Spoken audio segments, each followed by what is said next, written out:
What's going on? What's going on? All right, you know what time it is. You know what rhyme it is. I'm your gracious host, A6. We are live and direct, live in effect. It is the temperature's been dropping, man. It was pretty warm this week, but the temperature's definitely dropping over here in the East Coast. I don't know how it is where you at, but it's been all over the place. But it's starting to come back down. I told everybody it was somewhat of a warm front earlier this week. Emphasis on front. What's up with y'all? Who we got in the chat? Athletes Gutra. Yes, indeed. That is that Streets of Rage. She know what's up. He or she knows what's up. What up, Civic Maker? Was good. Dia was good. Was good. Yes, indeed. Got the banner on today. What up, hip hop? What's going on, champ? Yeah, man. I had a very, very interesting weekend. For those of you follow me on YouTube, you probably saw I was at the Tank Davis fight. It was a pretty good event. It was a lot of fun. I got to go in there with a bunch of people that pretty much put in for like a skybox type thing. So it was pretty good to get a chance to get out there and have some fun and unwind. I haven't been out in a long time, but it was dope, man. It was dope. Tank Davis did his things. A lot of the fights before that, man, were weak. I was a little disappointed. There was one fight I can't remember what the guy's name was. He was a young boy though, and he was fighting this Mexican dude. I think his name was Villa. As a matter of fact, the Mexican gentleman he was fighting. And I can't remember what dude's name was. He had like the white bottoms on, like a white shorts or something like that. And he was getting busy rounds 1 to 8, I'd say. But he started getting tired. Like his cardio fell off. And the craziest thing about it was his technique was so good. The Mexican guy couldn't even hit him. Like his techniques was substantially better, but his gas tank wasn't that big. So dude started running out of energy. You know what I mean? Not being able to keep his legs where they needed to be. He couldn't duck as much. So he was in there trying to survive. Man, he was getting knocked around that ring, something crazy. Villa just started to put them paws on him. He started hitting him with body shots. He started catching him with overhands. Ennis, I think his name is Ennis. Yeah, I think that is what his name was. But he started hitting him with body shots, dude. And dude, that man can't take no punch. So he started to get his face rocked. His face was red. Dude was real dark skinned too, but his face was definitely red. He was getting lumped up. So people was like, all right, well, he got the shit beat out of him from like rounds 9. I think it was like rounds 9 to damn, it was like rounds 9 to 12, I think. He was getting his paws put on him. He was getting hit real hard, but it was like all the rest of the match, he was landing solid shots, and the other dude couldn't hit him because he was too fast. So it was like, all right, well, he should win by points. Now keep in mind, Villa had like 2 knockdowns, I believe. It was a few slips in the fight, but I think he got like 2 solid knockdowns if I remember properly. And it was like, yeah, he should still win this match because he was piecing them up rounds 1 to 8. Nope. Apparently, them knockdowns counted for something because he was getting his head lumped up, and the judges saw it the other way. It was unanimous too. They said, "I was like, get out of here! That's crazy. I ain't see that coming. I wasn't expecting that." All right, who else we got in here? What up, Cash? Was good, man? My whole neighborhood been in the dark since last night. Really? You guys had a power outage? Where you at, Cash? I want to know more about that. Where you at? Von Doom, man, we missed you last week, bro. What's been up, son? Yeah, we ain't see you come in last week, man. What's good with you? Yeah, and it's what up, Jay Black? What's good? What's good? Round 9, yeah, round now. He got knocked down. Yep, yeah, but it was a solid event, man. I actually Adrian Broner. I saw Adrian Broner in the bathroom. I went in the bathroom to take a leak, and I just hear somebody, they ain't never gonna get me like that. Them niggas ain't never gonna get me like that. And I was like, what the hell? So these motherfuckers came in there. The whole bathroom smelled like straight reefer. Like they was smoking their ass off the whole bathroom. It was an entourage in the bathroom. And then I just saw Adrian Broner. I'm like, get the fuck out of here. Adrian Broner right next to me. Like, they ain't gonna get me like that. Like, okay. And it's like it's a unspoken for those ladies who are watching. It's an unspoken man rule. You don't associate or talk to another man holding his Jimmy in his hand. So speaking to another man while he's doing his business in the bathroom is a no-no. So needless to say, I just got the fuck up out of there. I was like, hey, I saw Adrian Broner in the bathroom. So yeah, it was a cool event, man. There's a bunch of celebrities there.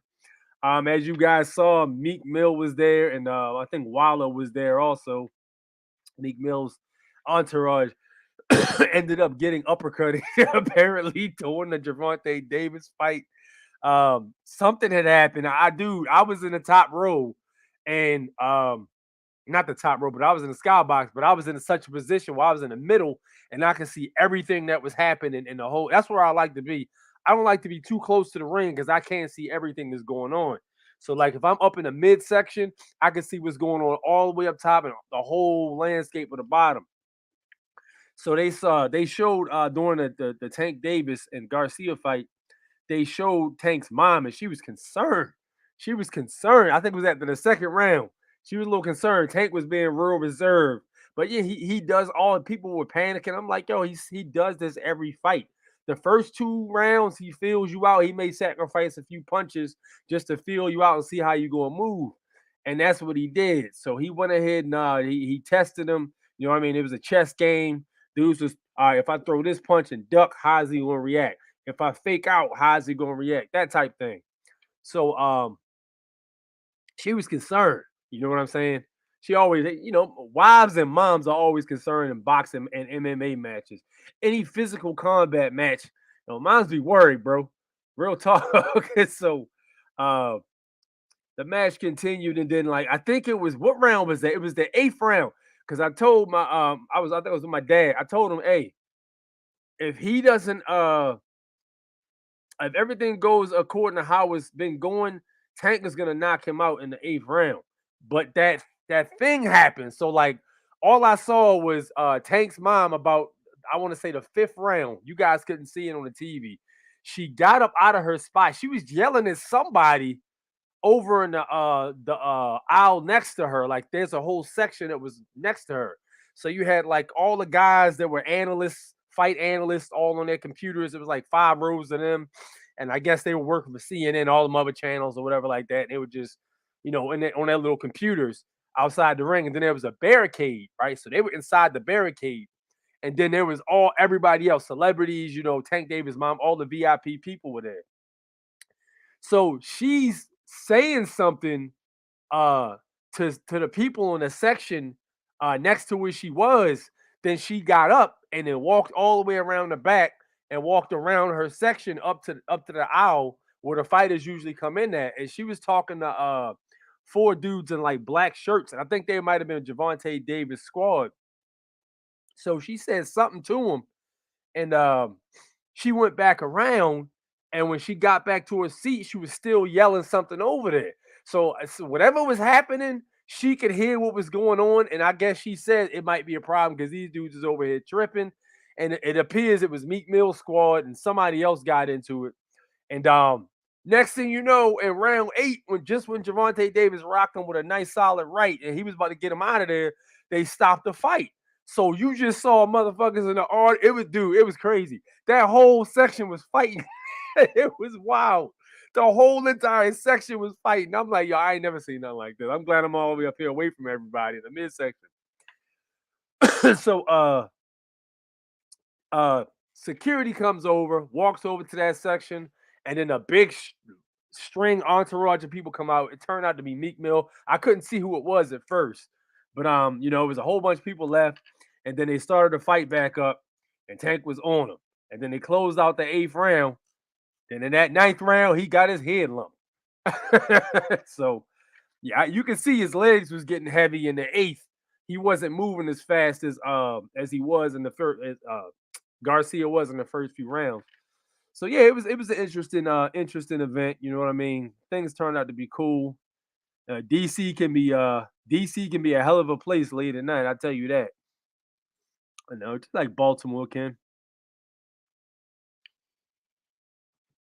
That's it's like okay. So you all right? So what happened out there, man? What was it? A storm or something like that? I know y'all go through power outages all the time out in out Cali. I heard stories about power outages lasting like 2 weeks out in California. Just getting back from the Great Wolf Lodge in KC with the family. Nice, nice, nice. That's what's up, man.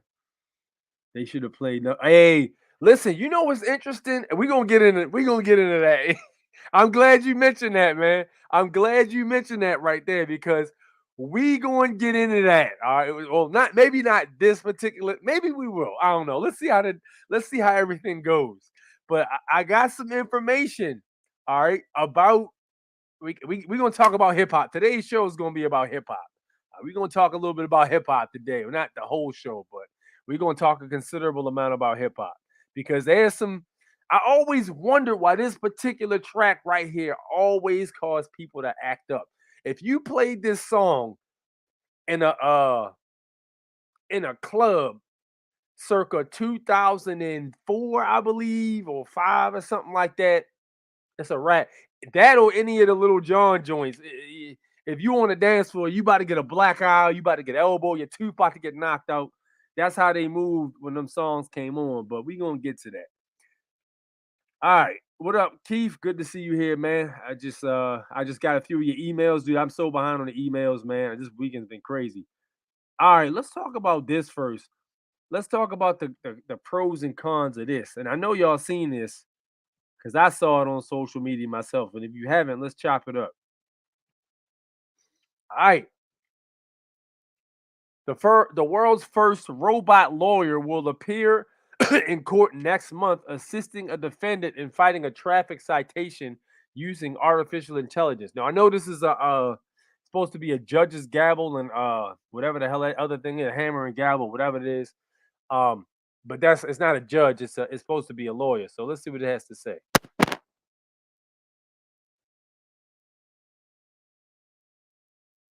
Oh, I guess not. Doesn't have to say anything.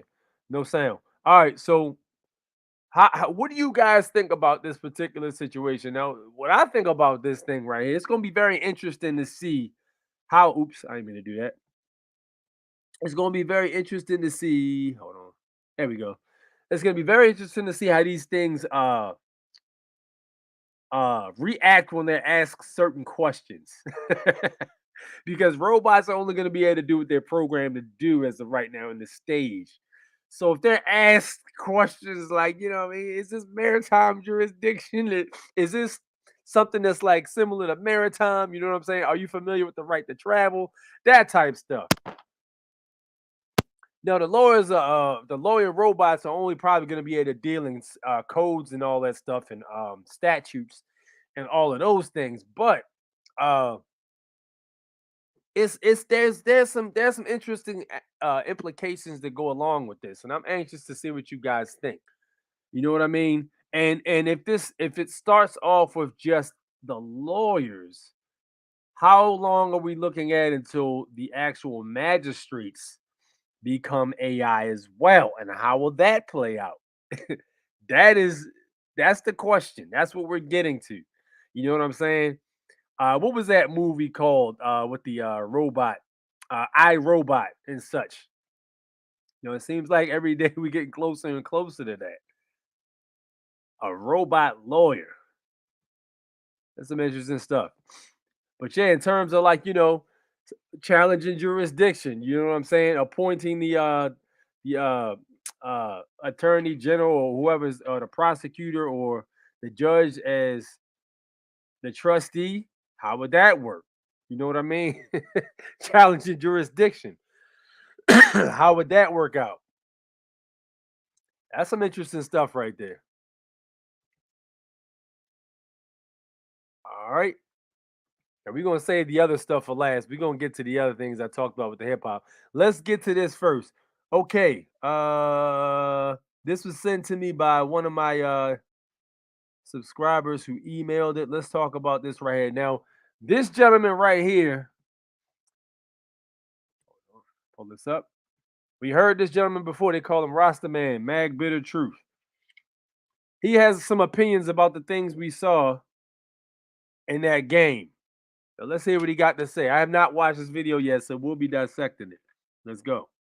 Supposedly terror attack that they say happened in Times Square on New Year's Eve. Supposedly a man with a machete attacked 3 police officers.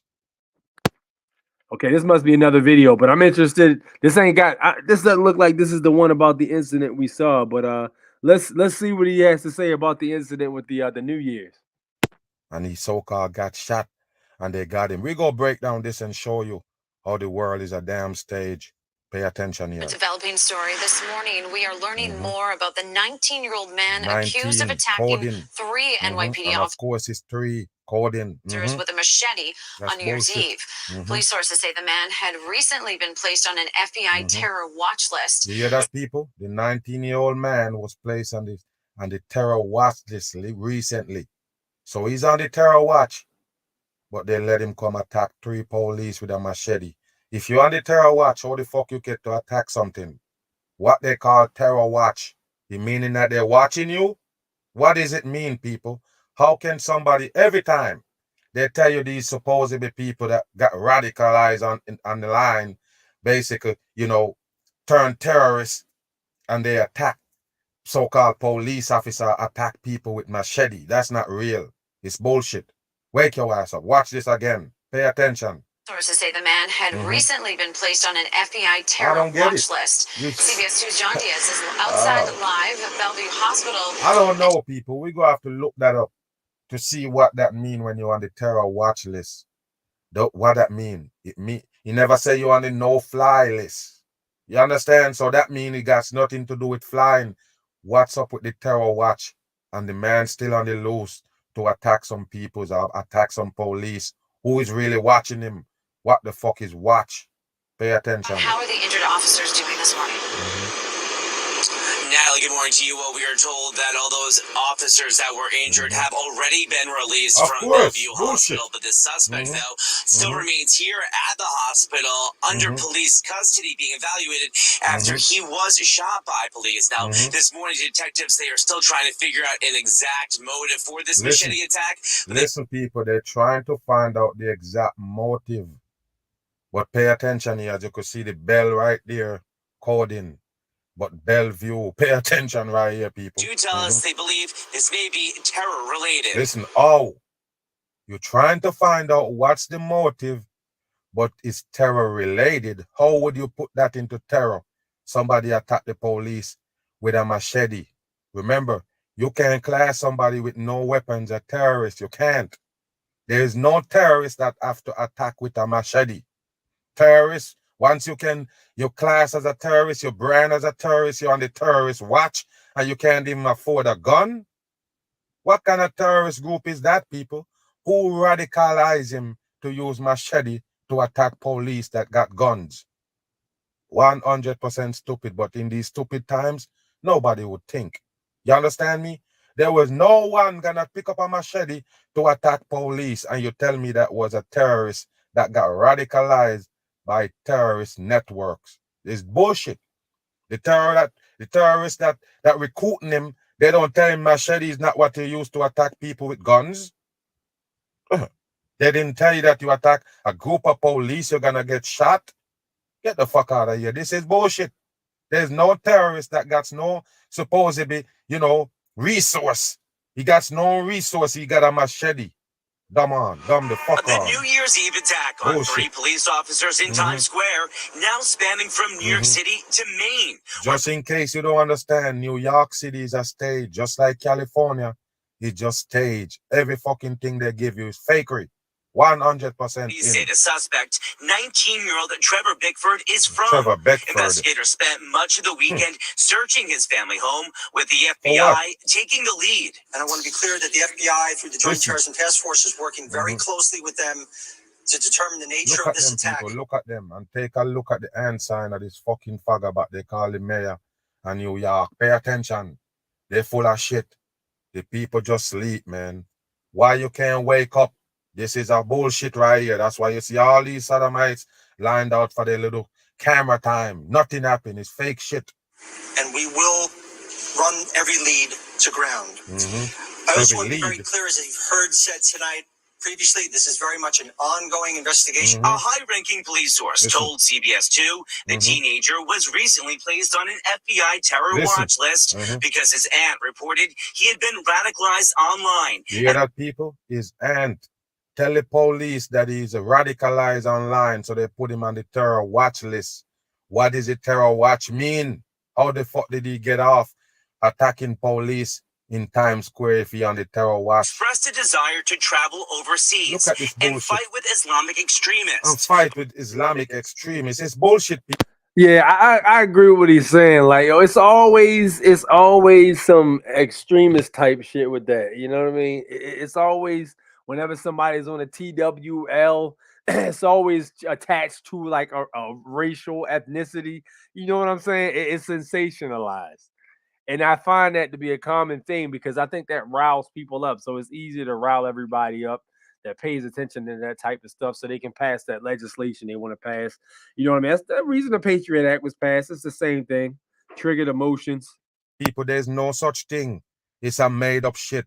The government made it up to scare the people in America that they got these people in Islam or Islamic people want to kill them. They want to kill them so bad they will kill themselves. It's all bullshit. That's how they sell you a terror network, but you sleep, you won't get it. Officials do believe this was a lone wolf attack. Lone wolf, so why you That's another trigger word.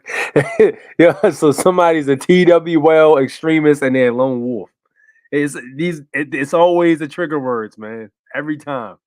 The terrorists. Why you investigating terrorists talking about lone wolf attack? It's bullshit. All fake shit they give you, and what you think they was gonna do on that New Year's bullshit that they give you, the devil rituals they're performing right there in Times Square. You think they wasn't gonna give you this shit right here? Watch. About specifics is limited. And I do want to be very clear, as you heard the mayor and the commissioner state earlier, that there is no ongoing threat. Yo, check this out. If they gotta make up stories like this, yo, if they have to make up these kind of stories or completely fabricate these kind of stories, it's because they ain't got shit to talk about. And if a third of what you hear on the news is not true or never really happened, there isn't as much crime being done to people as they're portraying it to be. You know what I'm saying? Like it's more that conditioning people, not us, but people to believe that they're necessary to maintain order. You couldn't be civilized without us standing over top of you type thing. You know what I mean? Where if there wasn't, you know what I'm saying? If there isn't as much things happening, they would have to make things up. If that makes sense. I believe there's a substantially less amount of things that being done to people than they're leading everyone to believe. You know what I mean? If they gotta make up this stuff, everybody's probably chill. Like there probably was nobody that got, you know what I mean, injured or nothing like that in one day. But there always has to be something to say. You know what I'm saying? Perpetual state of wanting to be dominated because you know what I mean. Hey, without them, it'd be worse. You know, we got all these police officers running the street and patrolling everything, and there's still so much crime. How can this be? Like, we need more police, you know what I mean? Because if there's more police, there'd be less crime. It's that logic. But at the end of the day, that doesn't look like what it necessarily is. You know what I mean? We believe this was a sole individual at this time. There's nothing to indicate otherwise. How would you know that? You classify it as a terror threat of a terrorist attack. How would you know there is nobody else? It's bullshit. At a press conference Sunday, officials said the suspect attacked two officers. Take a look at what they show you right there, people. This is what he used. How he attacked them. He slapped them with it. Where's the blood? Where's the fucking blood? You run up on the police, you chop. Yeah, see that? My man made a good point. You know what I mean? It's retarded. It don't make no sense. It's completely stupid. You know what I mean? Like, it just don't add up. So somebody's going to take a blunt or object, a melee weapon, and run up on three people with projectile weapons of defense. You know what I'm saying? No.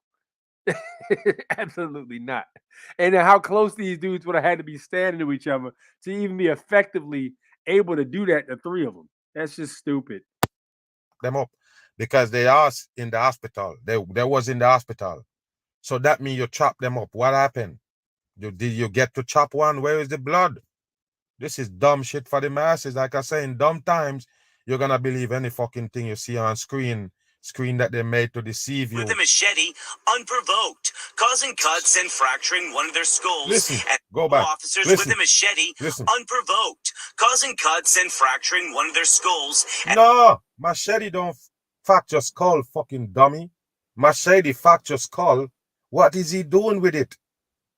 Oh my goodness, he fractured skull with a machete. No, people, if you chop your skull with a machete, you should chop. What are you talking about? So this is a real terrorist? Wow, this is a real terrorist that going around slapping police with machetes. Slap him upside the head, he didn't chop him. This is the dumbest shit in the world, people. Can you believe this? How did he get that close and didn't chop one of the damn police in the head? First of all, when somebody raise a machete up, the first thing the human being gonna do is put up their hands. I mean, maybe he hit him with the back end. Maybe he flipped it around. Oh, just hit him with the flat part. Like, It's just natural reaction from the human being trying to cover themselves up, cover their face, cover their body. So whenever there's a machete attack, I'm experienced on that. You understand? Whenever there's a machete attack, somebody gonna get chopped half hand. Your hand gonna be chopped or chopped off. Because that's what you use to protect your face and your body. And if this guy coming out of control, swinging that machete, of course you have to get chopped on the hand. So you get slapped upside the head.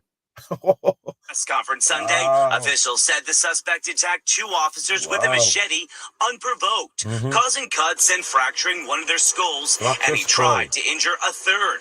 The suspect was then shot and wounded by police. It all happened just outside the NYPD's. And all the time they tell you, the police just shoot down somebody because they reach for their damn pocket. Some of them pull out wallets, get killed with the wallets in their hand, try to pull out phone. This guy actually have a machete and chop a few of them already, and they still didn't kill him. Do you understand that? You catch me up yet? I'm saying a lot of times they tell you the police shot somebody. They didn't even pull out nothing. They didn't attack the police. Some of them is running away from the police while they supposedly kill them. But this one right here with a machete, out of control, chopping them and busting their head. They didn't kill him. He's still alive. Pay attention. High security zone for New Year's Eve festivities in Times Square. Yes, and there you go, people. All them police was there for security. And word up, my man is definitely from the islands. Let me tell you something about them people from the islands. They know about them machetes and blades, bro.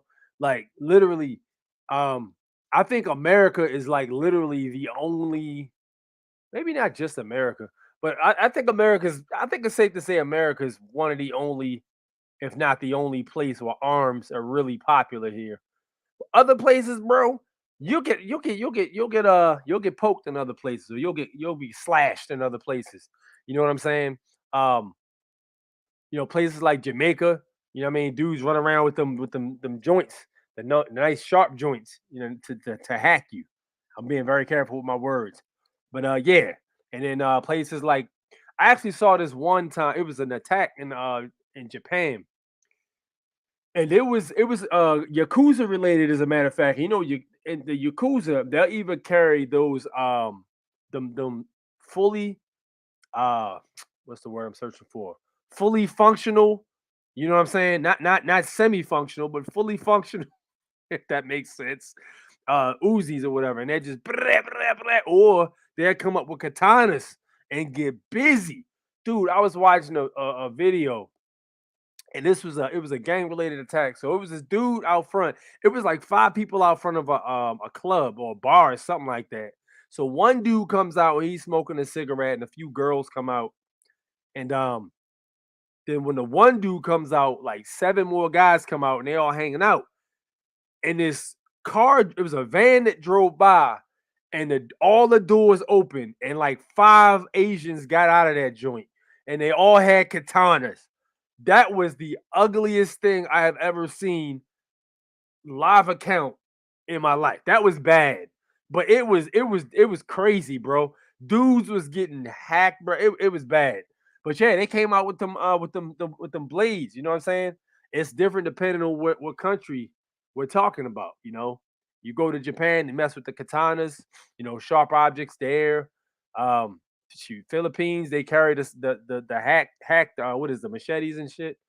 Um, you know, Europe, they don't have arms, so they all carry blades. You know, you can get poked up real easy. Like people be laughing at them German or the European accents or British accents, but dude, them dudes on the streets, they carry switchblades. You know what I'm saying? It ain't no game out there. But yeah, it's a little different than here. Here, you know, a lot of people packing them arms, but over there it's a little different. To stop people from getting attacked, but they're the one who get attacked by a machete man. So you tell me, if a man with a machete can get to 3 police officers and damage them, and they're the one who protecting the people. So what if the man would attack the people themselves? You would have a outrage there, a chaos. People get chopped up, and the police is right there to protect them because they attacked the police and they couldn't do shit. They got beat up by one man with a machete. So the police there guarding, it could be a man with a gun. Another thing too, you know what else is interesting?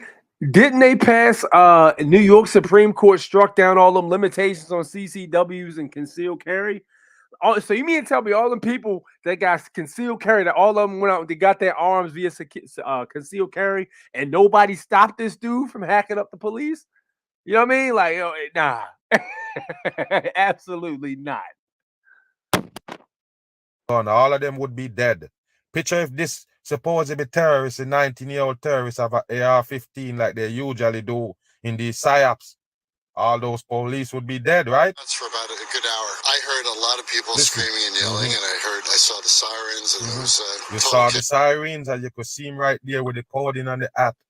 Yes, he wearing the gear because he's a part of this fucking game, and the masses. Mayor Eric Adams said one of the injured officers just graduated from the police academy Friday. Just goes to show you, if it's not the first day, or could be your last day, wow. The actions that police officers must take every day. There you go, people. Are life-threatening. It's life-threatening to be a police officer. There you go, people, and they're the ones with the guns. They never show up without guns. Some of them even have on. And they got vests. Bulletproof vests. They're the one we have to worry about, not the citizens. Okay. Situations. Reports say Thursday the suspect took Amtrak from Maine to New York, but sources tell CBS 2 the NYPD was not aware and didn't know he was on an FBI watch list. Wow. What a dumb police shit, tell us that they are still none of them know that he was on the FBI watch list. What a dumb shit for the masses. Don't ever believe nothing on the news. Yep. All right. So I mean, that's pretty much going to be it. I agree with my man there. That was that had false flag written all over it. Not sure what the purpose of it was. Probably was just to generate fear, though. You know what I'm saying? Get people afraid to come outside even more. You know, it's always something. All right. Who else we got in here? What up, Mr. Bean? Mr. Bean. What's happening, National Fam? Just got diatomaceous earth. Yes, sir. And the stragglers in the day. Also got all natural soap, aluminum-free deodorant, and fluoride and baking soda. That's what's up. Yeah. Dude, I've been to tell you about that too.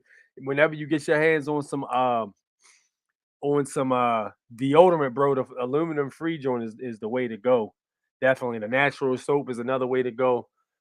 Shea Butter makes a Shea Company or something like that. They make a real good soap. A hack though, for like body odor and stuff like that. Cherries, man, like 100% cherries with the pits in them. You know, eat the cherries. You eat like a big basket, little bowl of cherries or whatever like that. That'll kill morning breath, and that'll also kill funk from your armpits. In case you know what I mean, it's a situation where you want to go hiking or something like that, and you're worried about being funky. You could eat some cherries, and that'll nullify. Also, avoiding garlic too will nullify body odor. Well, not nullify, but it'll substantially decrease body odor. But yeah, the news is like a news. The world is a stage, and everybody plays a part. Well, everybody who's in it plays a part. I would say everybody who's in that specific situation. Joe, what up, Wolf? The Wolf is in the house. Yes, sir. Job security. A city had used ticket cameras and they were so effective, 90% traffic citations went down because people knew where to avoid and the city got rid of them. No cash flow. That's interesting because out here, they actually put them joints around here. And they put they start putting cameras around Baltimore. I think this might have been like maybe 2007 or 8. But yo, they start putting them traffic cams. They be raking in the cheese, man. Because people that just go in, they won't even go in, they just pay them because it's a nuisance. You know what I'm saying? They real easy to beat though, because a camera can't come to court and testify. You just gotta take the time out of your day to go down there, and a lot of people would rather just go ahead and just shovel over the cash, which is and that's another thing. The fines are usually like $40, $50. You know what I'm saying? You're doing a school zone, that's double. Yeah, it's a pain in the ass, but most people just go ahead and just pay them shits. I'm in New York, New Jersey. I don't be seeing all this crime. Word. That's interesting. Yes, sir. Yes, sir. The Wolf is in the house. Crisis actors. The news is a reality TV show. 100%. Create crimes, create enemies, create problems, job security for them, and then look good to the public when you stop the crimes your dark clans did. Yeah, man. And that's how it works. You ever wonder where all these street pharmacy items come from? You ever wonder that? Like the average dude in the hood ain't got a plane or a boat. You know what I'm saying? That stuff, he ain't bringing that shit in here. Where's it coming from? You can say, oh, it's coming from the border. It's coming from Mexico. Some people say that. Even so, who's the connect? Hey, Mexicans don't speak no damn English. You know what I'm saying? They not coming to the hood to move that stuff. You know what I mean? And then it's a racial barrier too. That ain't happening. Who's the go between? Then when you start asking them questions, where's all the arms coming from on the street? Where's all the arms coming from? You start asking them questions, you start following the money, then you start getting weird stuff. You start figuring out some weird stuff. We'll put it that way. We'll leave it there. But yeah, you start asking the right questions, stuff starts to make sense. Let's get them lights up. Yes, sir. Yes, sir. Y'all watching. That's like a motherfucker stealing your heat helping you looking for it. That's 100% what it is, son. Yeah, let's get them lights up though. What up, King? What up? What up? Likes. Get the likes up. Machete and not a box cutter. It's ridiculous. It's completely stupid, Doom. You know what I mean? It's goofy. What up, Fred? Good to see you here. When they say they got a chop, he said he keep both on them. I ain't mad about that. You said you carry. Hey, you sure you carry? You ain't got the right to carry nothing. You got the right to bear arms, but you don't have the right to carry anything. I saw a sign earlier at the mall. It said no weapons allowed. But you know what's crazy? I started to look at stuff in a critical standpoint now, like no weapons allowed. But yo, literally, what is the definition of a weapon? Because yo, for all intents and purposes, like a pen could be a weapon. You know what I'm saying? What is it? But then that comes back to UCC 9109 and those cases we had saw in that last week where the guy got stopped up by police, and use determines title. So depending on what you're using it for, so you know what I'm saying, you can literally have a Smith and Wesson and use it as a paperweight. That don't make it a weapon because it's not being used as such. It's classified as a paper. It's the semantics games. It's the word games. You know what I mean? Shit. You could even have a 1995 Dodge Durango as a paperweight. You know what I mean? It's not a vehicle. It's a paperweight. It's not an automobile because I'm using it to hold my paper now. From blowing. You see what I'm saying? Like, what does that even? What does the word weapon even mean? Then when we start asking those questions, no. So no weapons allowed. All right, so no weapons allowed. So you mean to tell me I can't have this phone? Oh, you can have a phone, but the phone can be a weapon. Well, no, it's not like that. We mean this, that, and that, but that's too vague. That's too vague of a. What is weapons? What is a weapon?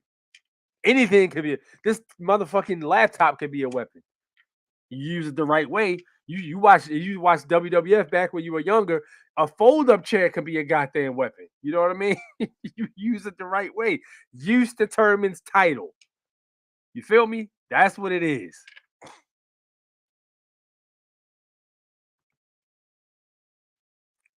It said cop live entertainment. What was that about? What up, Joel? What's good? What's good? What's good? What up, King Tony? What's up, son? I see cameras in school zones. Yeah. Yeah, I see those. What's up with the Telegram page? Yo, listen, all right. People been asking me about the Telegram page all week. 2 days ago, I got up and I looked at the Telegram page and it said, hold on, let me see if I can find it. It said the group got upgraded to a super group. And I'm not exactly sure what that means. I don't know what that means. All right. But it said it got upgraded to a super group. And then the people would hit me up like, yo, you kicked me out the group. People was mad. Like, yo, I'm saying, yo, if you gonna kick me out the group, you could have at least had the decency to hit me up privately and tell me what I was posting was foul. I'm like, dude, first off, chill out. Second off, I didn't kick you out the group at all. I didn't kick you out the group. The group did some weird shit and started bouncing people out. You know, we used to have how many people did we have? We had like 75 people in that group, right? And it just started booting people out the group. It was weird. I can't say what happened, man. I don't know what happened, but let me see if I can find it so I can show y'all what I'm talking about.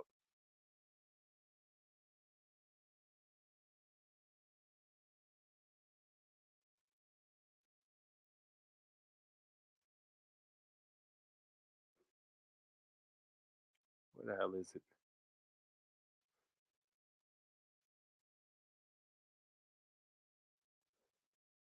All right, yeah, I can't see it now. It's weird. Hold on.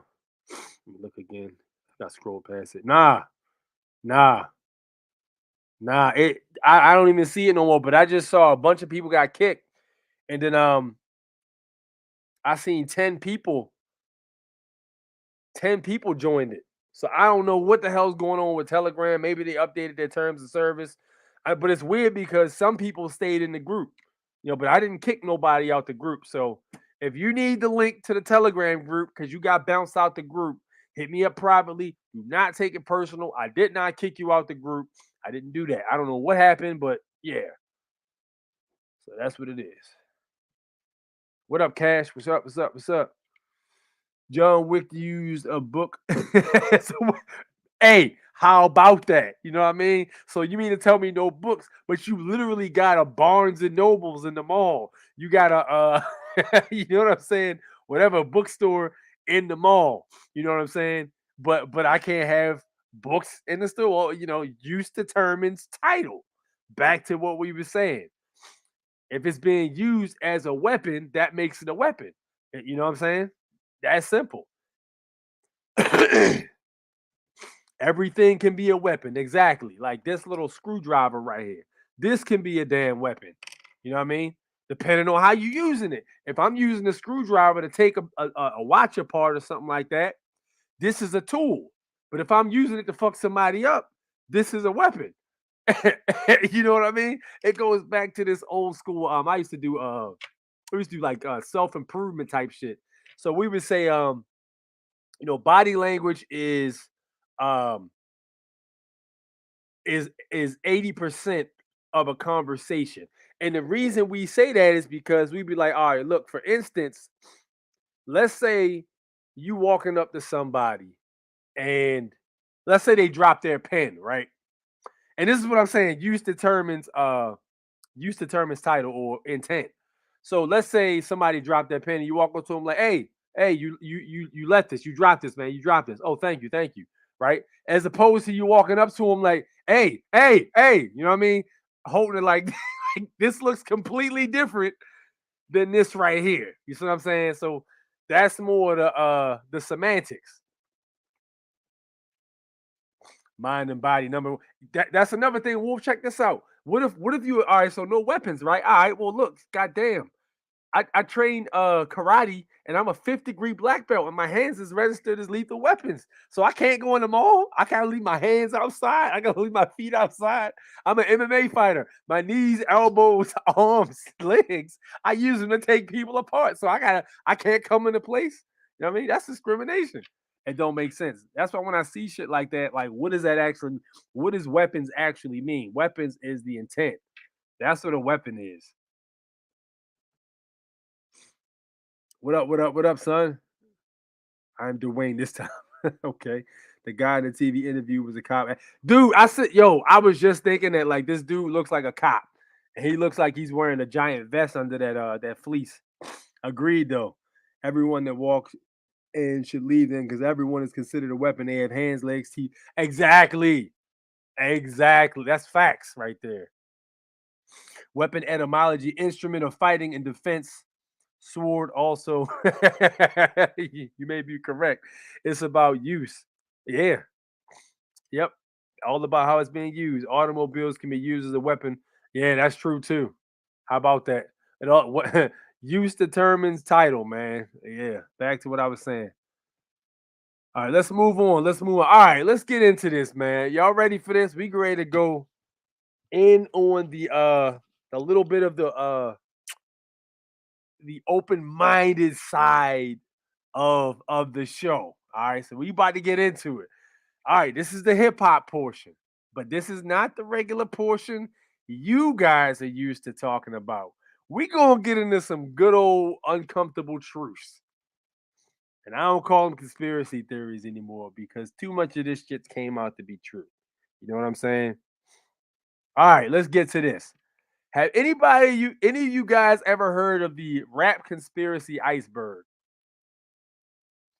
All right. So apparently there's an iceberg of a bunch of different ideas that are assumed to be true in hip hop. So they got the hip hop police, Wu-Tang FBI files, Rick Ross staged incident. I'm not gonna say that word. Gangster rap prisons. I don't know about that. B.O.B. Flat Earth Society. Eminem replaced. There's a lot of good ones on here. All right. Pac still alive. Where else? They said Vlad TV's the FBI. I wouldn't be surprised about that at all. The Memphis rap sigils. I'm not going to talk about that at all because that's a little too dark. If y'all want to know about the Memphis rap sigils, you can research that yourself. That is very dark and it's probably true. That's the scariest thing about it. Hold on. All right, well, this is what we're going to talk about today. Canibus abducted by men in black. All right. This is what I'm going to talk about today because I looked this one up and this one was very, very, very weird. But all right, so how many of you guys watch battle rap or have watched battle rap in the past? You know what I'm saying? Battle rap, for those of you who aren't familiar, if you've seen 8 Mile, battle rap used to be, when I was involved with it, it was they put on a beat. You used to watch 106 in Park when we were younger. They put on a beat, and the average format is 45 seconds to a minute. One guy gets a minute to basically destroy his opponent verbally. You get the strongest reactions off of proof that you're freestyling, meaning if something happens in a room and you can use that to destroy the opponent verbally, that can be used to win the battle. If you talk about what somebody wears in a clever way, that can be used to win the battle. Or if you talk about, you know what I'm saying, somebody's history or something like that, or if you make some shit up and it sounds believable, that can be used to win a battle. There's a lot of different ways to win a battle. All right. So they came out with something called grind time. Grind time was really popular, and actually, you know what? I'm skipping. Smack was real popular actually with the format of pre-written rhymes for a long time.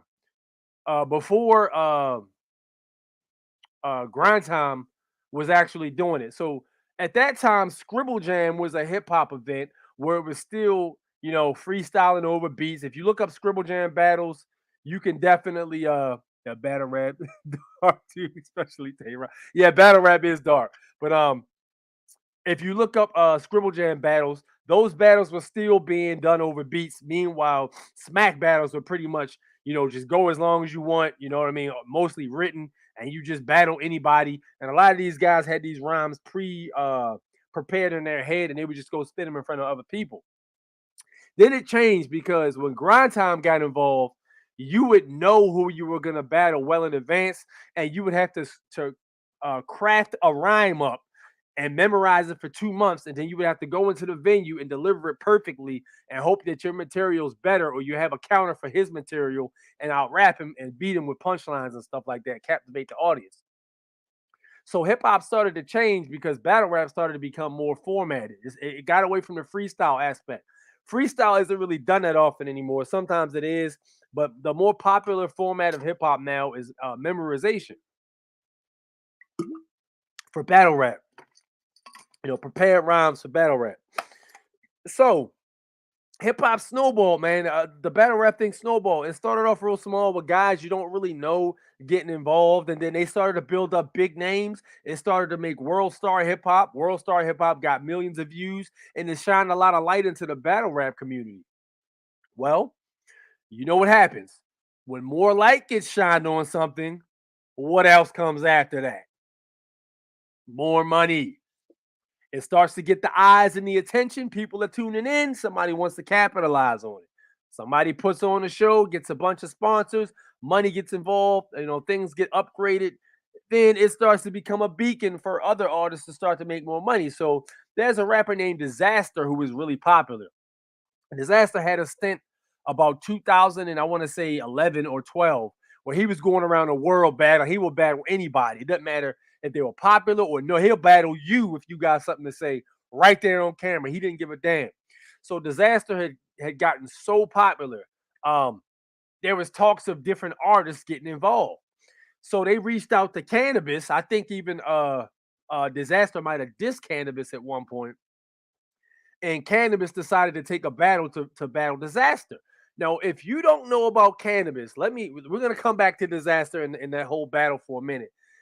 If you're not familiar with Canibus, we talked about him before on this channel, all right? And I want to shed some light on exactly what might have happened at night because I have some information about that. All right, so Canibus is notorious for talking about Area 51, biological entities with infinite energy battling for world supremacy. He would say stuff like that. He had a lot of extraterrestrial type rhymes and futuristic outlooks on how the future would be. If you watch Wyclef featuring Canibus called How Come, that actually talked about what happened with Jupiter igniting into a star and the people being awakened. That actually was in the music video. It's very interesting stuff. So go check that out. What eventually ended up happening was Canibus got blackballed. And it was weird how it happened because Canibus had a battle with LL Cool J because Canibus asked LL Cool J about his tattoo. LL Cool J took offense and said, hey, look, don't get a mic tattoo because, this is my mic tattoo. Get your own, do your own thing. Don't do what I'm doing. So Canibus got on the track and said, yo, LL, is that a mic? Let me borrow that. LL got pissed. You know how the story goes. He dissed him on the track, called Canibus and told him he was pissed off. He said, look, come back and change your verse and I'll erase my verse. Canibus came back to the studio, did his verse over again, but LL didn't change his verse. Canibus figured out about it. It made the streets got a hold of it. Once the streets gets a hold of it, you know what I mean? Public opinion is very popular in hip hop. With the streets, well, it used to be. Not anymore, but it used to be. But what the streets thought about you via hip hop was very important at one point. So Canibus gets back. He goes into a battle with LL. He beat LL Cool J, but what he didn't understand was it was Canibus versus the machine. LL Cool J was just the figurehead in place. It was him versus the machine. Because if you went back to listen to his album, it is no way in hell that a rapper would be able to release a song like Channel Zero. Channel Zero literally started talking about how I'm not even going to talk about some of that shit Channel Zero's talked about. If you want to hear that verse or that song, put in Canibus Channel Zero and you listen to some of the crazy. I can't believe they let that shit get put out. But he talked about secret societies. He talked about classified FBI documents. He talked about a lot of stuff. I'm surprised he even made it out alive talking about. So he gets blackballed from the industry. Canibus disappears in obscurity. He puts out a bunch of lackluster music. He's getting better, but his music doesn't sound very good. Then he joins the military around 2003. So he disappears from the face of the planet for a while. He reemerges, makes more music, but it's so underground, nobody really pays attention to it. Some people do. Fast forward to the battle. So this is a guy who, now keep him. Let's put all the pieces together. Canibus is a rapper who studies esoteric knowledge like we do, but he has a world platform. People listen to Canibus. All right. Now, before he joined the military, all that shit was hearsay. After he joined the military, now you might be a little bit of a fucking problem. All right. So let's get into it. Let's if you saw Canibus's performance versus Disaster, something was very weird about that performance. Canibus is on legend, the word on the street. Canibus battled the whole entire Wu-Tang clan and destroyed all of them. But he lost when he got to Killer Priest. And this dude, all the members of Wu-Tang, Ghostface, Raekwon, Method Man, Inspector Deck, not Killer Priest, damn, I'm brain dead. You guard all the core members of Wu, and then went through the Grave Diggers, killed all of them dudes. Then when he got to Killer Priest ended the whole shit. Right? He was like, yo, it's over. So Killer Priest just started rapping. Canibus had nothing for that. That was it. But that's still an impressive feat going through the whole damn Wu-Tang clan, right? So Canibus is the dude. If you wanted to battle, you ran into the right dude. Canibus had your number. Yeah, ain't no one dude gonna stop Canibus, and by itself. So it was very interesting to watch Canibus battle Disaster. It was horrible. The dude didn't have any of his rhymes memorized. All of his rhymes, he forgot all his rhymes seemingly. None of his rhymes were clean. He was freestyling. He had a cast on his arm. His arm is messed up, and he had a big gash on the side of his head. So it was like, yo, what actually happened to this dude? Then in the third round, he actually broke out a notepad and started reading his rhymes. It was like, yo, what the fuck am I watching here, yo? I done heard the stories about this dude battling the whole Wu-Tang clan. He wasn't holding no goddamn notebook. What is happening here? Let's talk about it. All right. So apparently,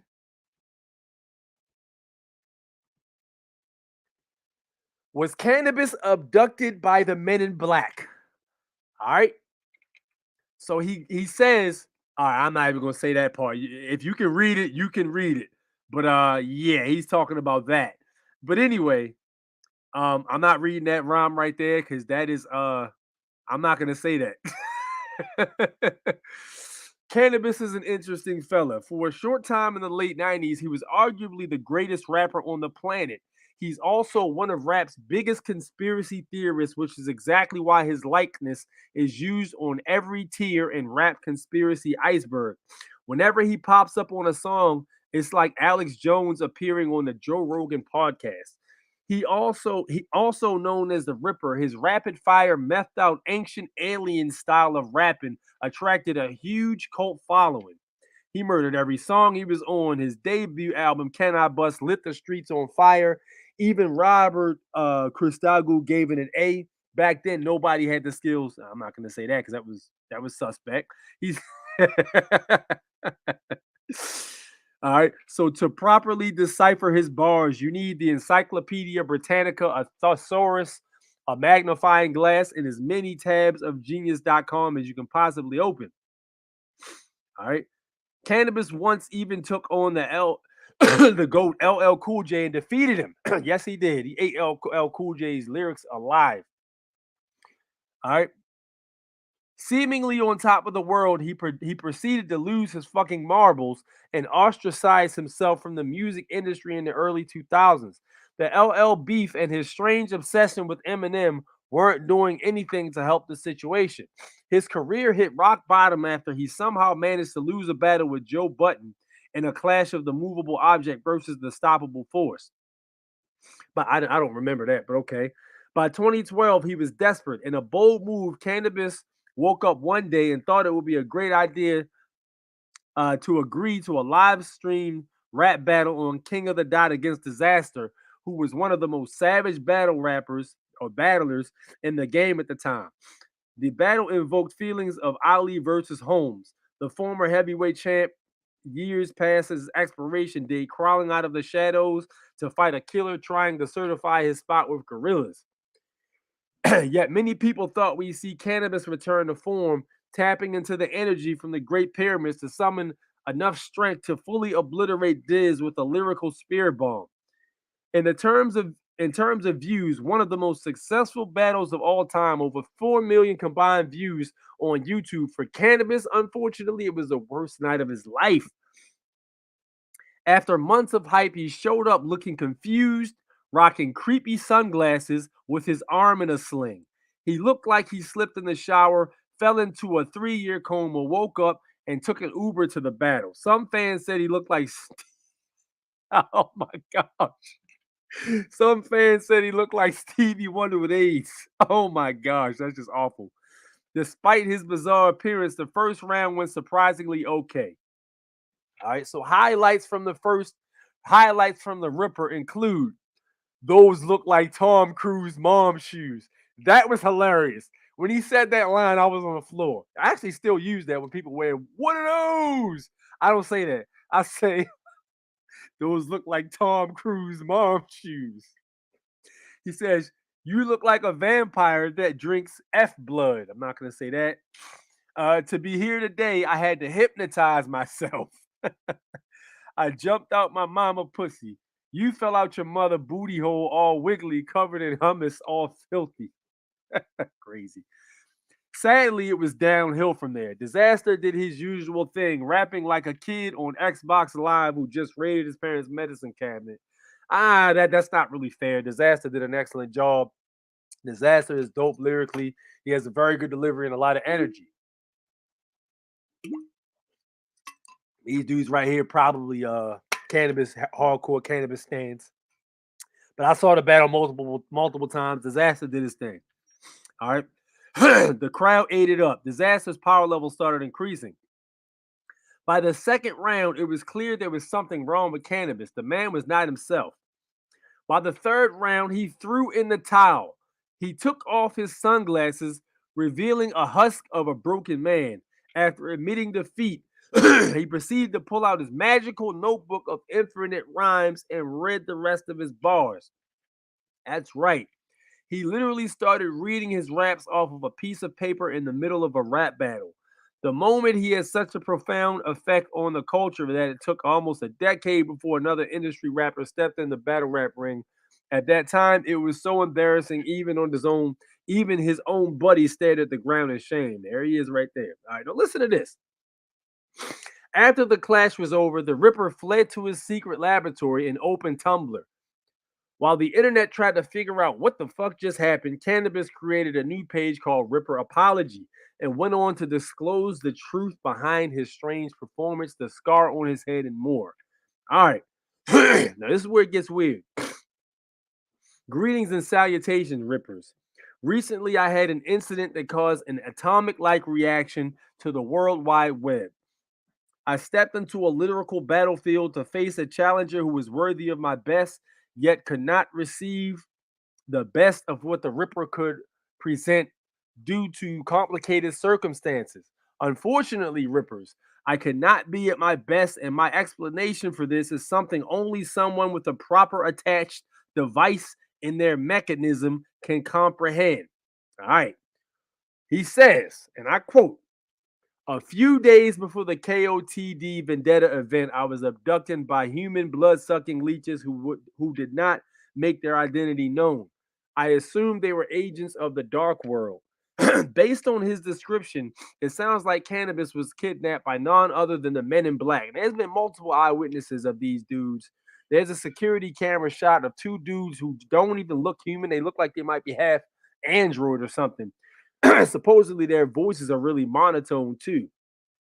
All right. In the movies, the Men in Black hunted the freaks. In real life, the Men in Black are the freaks. A strange group of creeps who exhibit odd, unhuman behavior.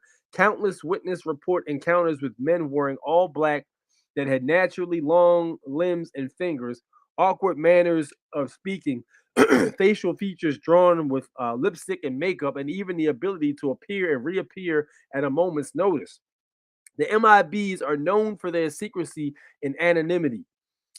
To this day, their They've been thousands of encounters with these weirdos.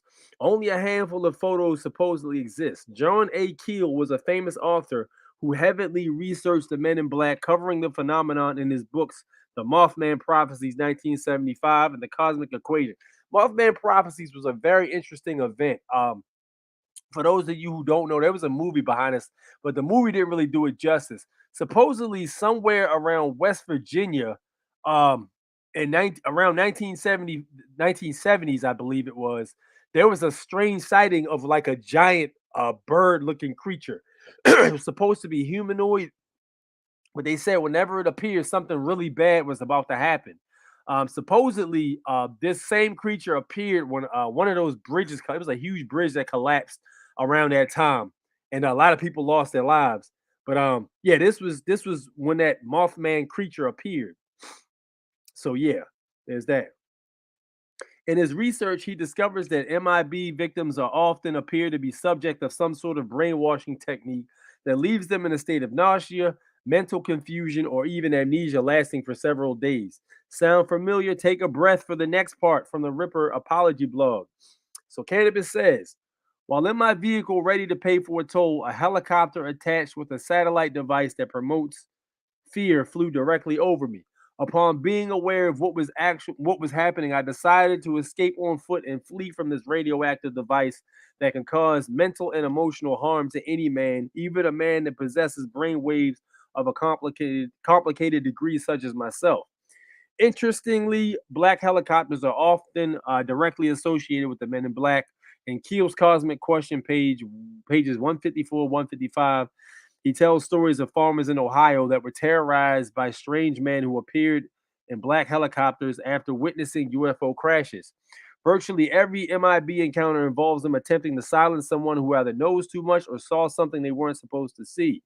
Black helicopters have also been the subject of countless other rumors, everything from their involvement with the something of Osama bin Laden to being our government's favorite vehicle for chasing and intercepting UFOs. So why would they be after Canibus? So it says the Ripper continues. As I abandoned my vehicle, I got to a fence, and as I climbed underneath, the helicopter got visual contact on its target, and there was nothing I could do. Completely lost in a parallel universe, I was removed from consciousness as I woke up. I had secret agents of some kind asking me why I decided to battle in this event, and that was being broadcasted worldwide. Great question. I explained to them it was strictly hip hop related, and they did not believe me. They used Chinese water torture methods at first to try to break my spirits to no avail. They attached wires to my skull and moved on to alternative 2. They then inquired about my knowledge of secret societies and about my experiences in the military. Casual fans of Canibus may not be aware of this extensive military background. Following the tragic events of 9/11, Canibus saluted the flag and joined armed forces, a true patriot. And between training, he sharpened his lyrical sword, even taking the time to record a video of freestyling in front of a tank. And that's him freestyling right there in front of a tank. His rapartist.com biography sheds additional light. In May 2003, 2 months before his 5th album, Rip the Jacker, was released to rave reviews, that album was not good. That album was horrible, as a matter of fact. It was very bad. It wasn't good. No, it was bad. He graduated from Fort Knox and began working as a cavalry scout. In 2004, the authorities found Williams smoking marijuana and therefore discharged him. So he was being targeted because of his deep tactical knowledge of military operations. He explained further in the blog, something I never told anybody is that one morning while in the military, I was woken up and interrogated for 86 hours straight about all the infinite rhymes I had released. They inquired about how I received the findings of this information and how I was capable of putting it into a 4-bar measure instrumental. They conducted various studies and also got a hold of all the infinite rhymes I hadn't even released yet. If this is all true and Canibus truly possesses infinite bars, then what the heck happened in the disaster battle? He explains, somehow, some way, I lost all memory of those rhymes, yet I remember everything else. All right, so he says, oh, okay, now back to the King of the Dot situation. As I was being interrogated by these agents, I recently managed to escape thanks to one of the agents who was a fan of mine. I asked him what was his favorite Canibus verse, and he told me he doesn't know me as Canibus, but rather as Subject 9. This man was kind enough to help me escape, but eventually I was hit with some type of dart in the back of my neck. And the last thing I remember was falling on the back of my head, hence the stitches. It's all starting to make sense now. Disaster and his fans, a bunch of bitches. You know how hardcore I am. I showed up with stitches. And that's his head right there with the stitches. After being struck in the neck with a deep dart, the lyrical MC soon awakened. I woke up in the back of a cop car and asked the police officers why my head was bleeding and my shoulder felt separated. They said they found me like that and I should have better understanding of what happened to me. They asked me if I remember anything and I told them no. Shit.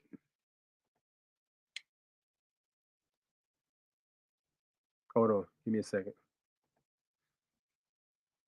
All right. So he says, I had to click over to make sure the sound was on. Hold on. All right. So what was that? All right. It was the safest move to make because they easily had been disguised. They easily could have been. They could easily have been disguised agents ordered to see what my mental state was like. There you have it. If it wasn't for the MIBs, Canibus would have smoked disastrous boots 3-0. And then the fans all talking about it. All right, so the stitches in the back of my head were hurting me, and then my shoulder was killing me. But the Ripper doesn't need medication; he controls pain with his mind. Yeah. Hey, hold on. Later, Canibus manager, a fella named M80, contacted Hip Hop X to debunk the Tumblr post. He said it was totally fake and that Canibus was spending a few days in the mountains with his family playing categories or some shit. Nice try, M80. We're not falling for that one. Looking deeper into the Ripper apology blog, Canibus sheds light on the origins of the universe creation and his universal role in everything. All right, let me go back here and make sure. Hold on. Make sure we ain't missing nothing. All right. All right, we all caught up. All right. So, all right. So, look, you guys can read the rest of this if you want. This sounds very interesting. All right. And the only reason I'm bringing this up is because it's on the hip hop iceberg. And some of that stuff on the iceberg is true. This sounds a little weird. I will say that it sounds a little odd. But if you watch that battle, when he battled Disaster, something definitely was off about that battle. We're not going to deny that. Where we at? What up, Mike? What's going on, champ? Canibus kill LL hands down. That was an ass whipping. Oh damn, they screwed him. Yeah, they got him up out of there. I remember that beef second round KO. Yep. Speaking of Canibus, you hear that Full Horseman album. I never actually heard that album. I remember the track that came out on 2000 BC with Killer Priest, Corrupt, Canibus, and who else? It was Killer Priest, Corrupt, Canibus, and Killer Priest, right? No. Killer Priest, Corrupt, Canibus, and who was the other guy? God damn it. It was another dude on there, so I'm brain dead. That's arguably one of the best rap disses of all time. That shit was solid. 30 pages of rap. It was bad, son. What up, T Private? Was good. 33rd viewer. They took his skill. Something happened to him, man. Something happened to him. What up, Jared? Sounds like this show called Fringe. Interesting. Is this confirmed? It sounds like a troll. It does sound like a troll. It sounds very awkward, but I can't think of any logical reason this man didn't come with some heat for that battle. You know what I mean? I used to love Canibus. I used to rewind all his songs and understand what he said and get the meaning because I used to be high as fuck. Yeah, high as fuck. Yeah, but that is an interesting one. All right, on the hip hop iceberg. So if you're interested in more of that, you can read more of it. But there's some crazy stuff on that iceberg, man. Like I said, I would recommend you guys if you want to really go off the deep end, look into that Memphis sigils. That's dark right there. Yeah, it's really dark. He said it sounds like Space Jam. The aliens took their talent. that happened in Space Jam, right? They absorbed that talent. They couldn't play basketball no more. You know, what if it was a situation where the talent or whatever you were really good at was some kind of key? You know what I'm saying? And they had a way to absorb that key from you. Some kind of tool or something like that. Crystal or something. You know what I mean? Just put it out there, man. So what do y'all think about that? That sounds like some bullshit to y'all. Y'all think that could have been possible? You know, he talked about everything. He'll talk about the black helicopters. He talked about the Men in Black. He went off the deep end on that joint. That was interesting. All right. He says, gotta check out Whitney Webb when you get a chance. She dropped a huge book on government corruption and blackmail. Whitney Webb. Wow. Okay. What's the book called? You know? He knew too much. Dude, like, listen, listen to Channel Zero and let me know what y'all think about, because that battle got 4 million views. All right. That battle where he did horrible got 4 million goddamn views. All right. Say what you must, but whatever. They said smile and watch the bird. They got him. Yeah, they got him with the pen. You said with the neuralizer. A history of blackmail. Okay. Black helicopters. The 18. The 18. Oh, the JFK. Yeah. Hey, that's a good point. The JFK thing is coming out. So hey, listen. I told people about the JFK thing, yo. I told people about that. I was like, yo, listen.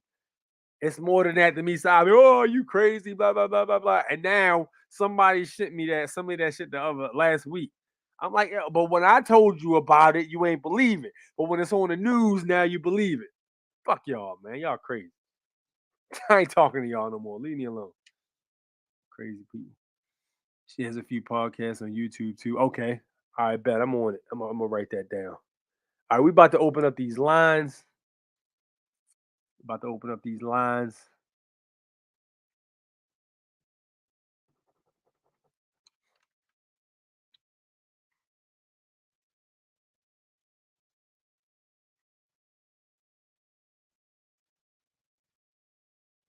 All right.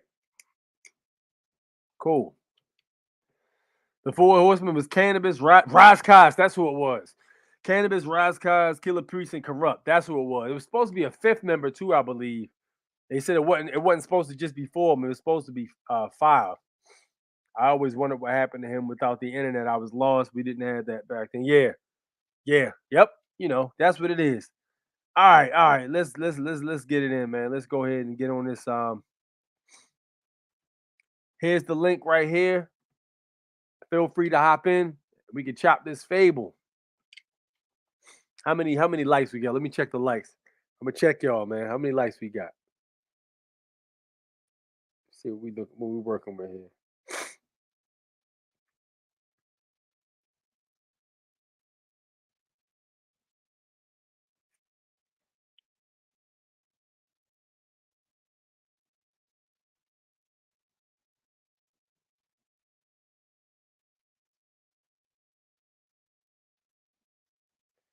$29 likes.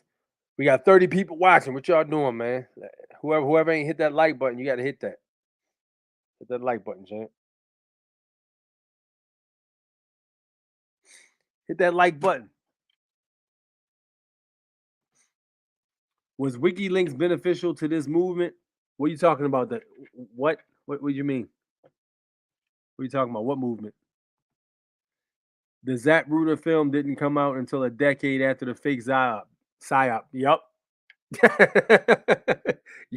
Yup. Yo said they sucked his brain out. Maybe that wasn't even necessary though, Mike. They could have just affected the way his brain worked. You know what I mean? You could do that with the right frequencies. Is it 28? I saw 29. Somebody ain't hitting. One of y'all ain't hitting the like button. One of y'all trolling. Which one of y'all trolling out there? Why you ain't hitting that like button? If anyone in here has some digital art skills, they should throw A6 and pro bono thumbnails.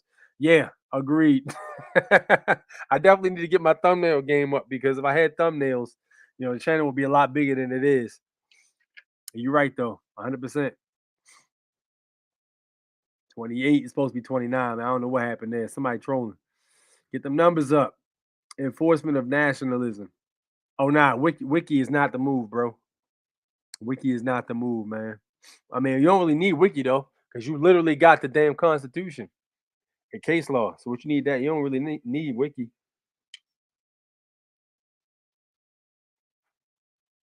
Okay, somebody must have hit the button, and some people hit the button. It must have been a guilt trip. Somebody was like, God damn it, he caught me. Damn. All right, let me hit this button real quick. Thank you.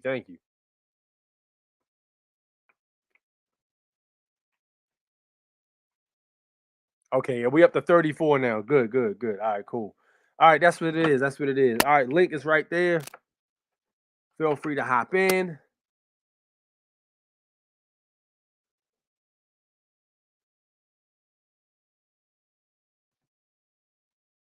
You better say now. Say no. 35 likes. Yes, sir. That's what it is, though. But what we talking about, man? Throw a topic out there in the meantime. We can go ahead and go from there. That's the link. All right. Hold on, we got somebody in the green room. There he is. All right, we got my man from the green room coming back. I think this is his third time on the channel. Might be his fourth time on the channel. Going live. My man Sean. What's up, man? What's going on with you? Yo, Six. What's good, baby? What it is? You got the red room joint going on. Oh yeah, I got the little light strobe. I could change to whatever color I want to. That's kind of hard. Yeah. What it is, man? What's on your mind, champ?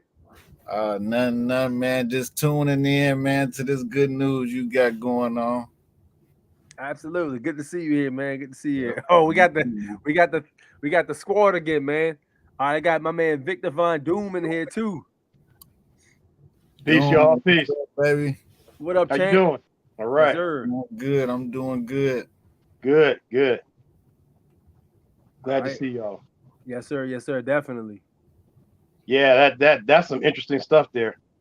I don't follow rap battles, but wow, that's some deep. Yeah. Dude, listen, like, yo, wow. They got my man and said, why you want to do an event gonna be broadcasted around the world? I don't think so. They hit him in the head with one of them little small hammers, like dick. Yo, forgot who he was. That's crazy.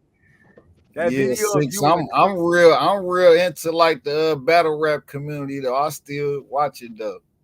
Yeah, I used to watch it real heavy, man, but it got, you know what happened, bro? Chilla Jones came and he did the scheme thing, and then Charlie Clip started doing it. Next thing you know, the whole entire URL was doing schemes.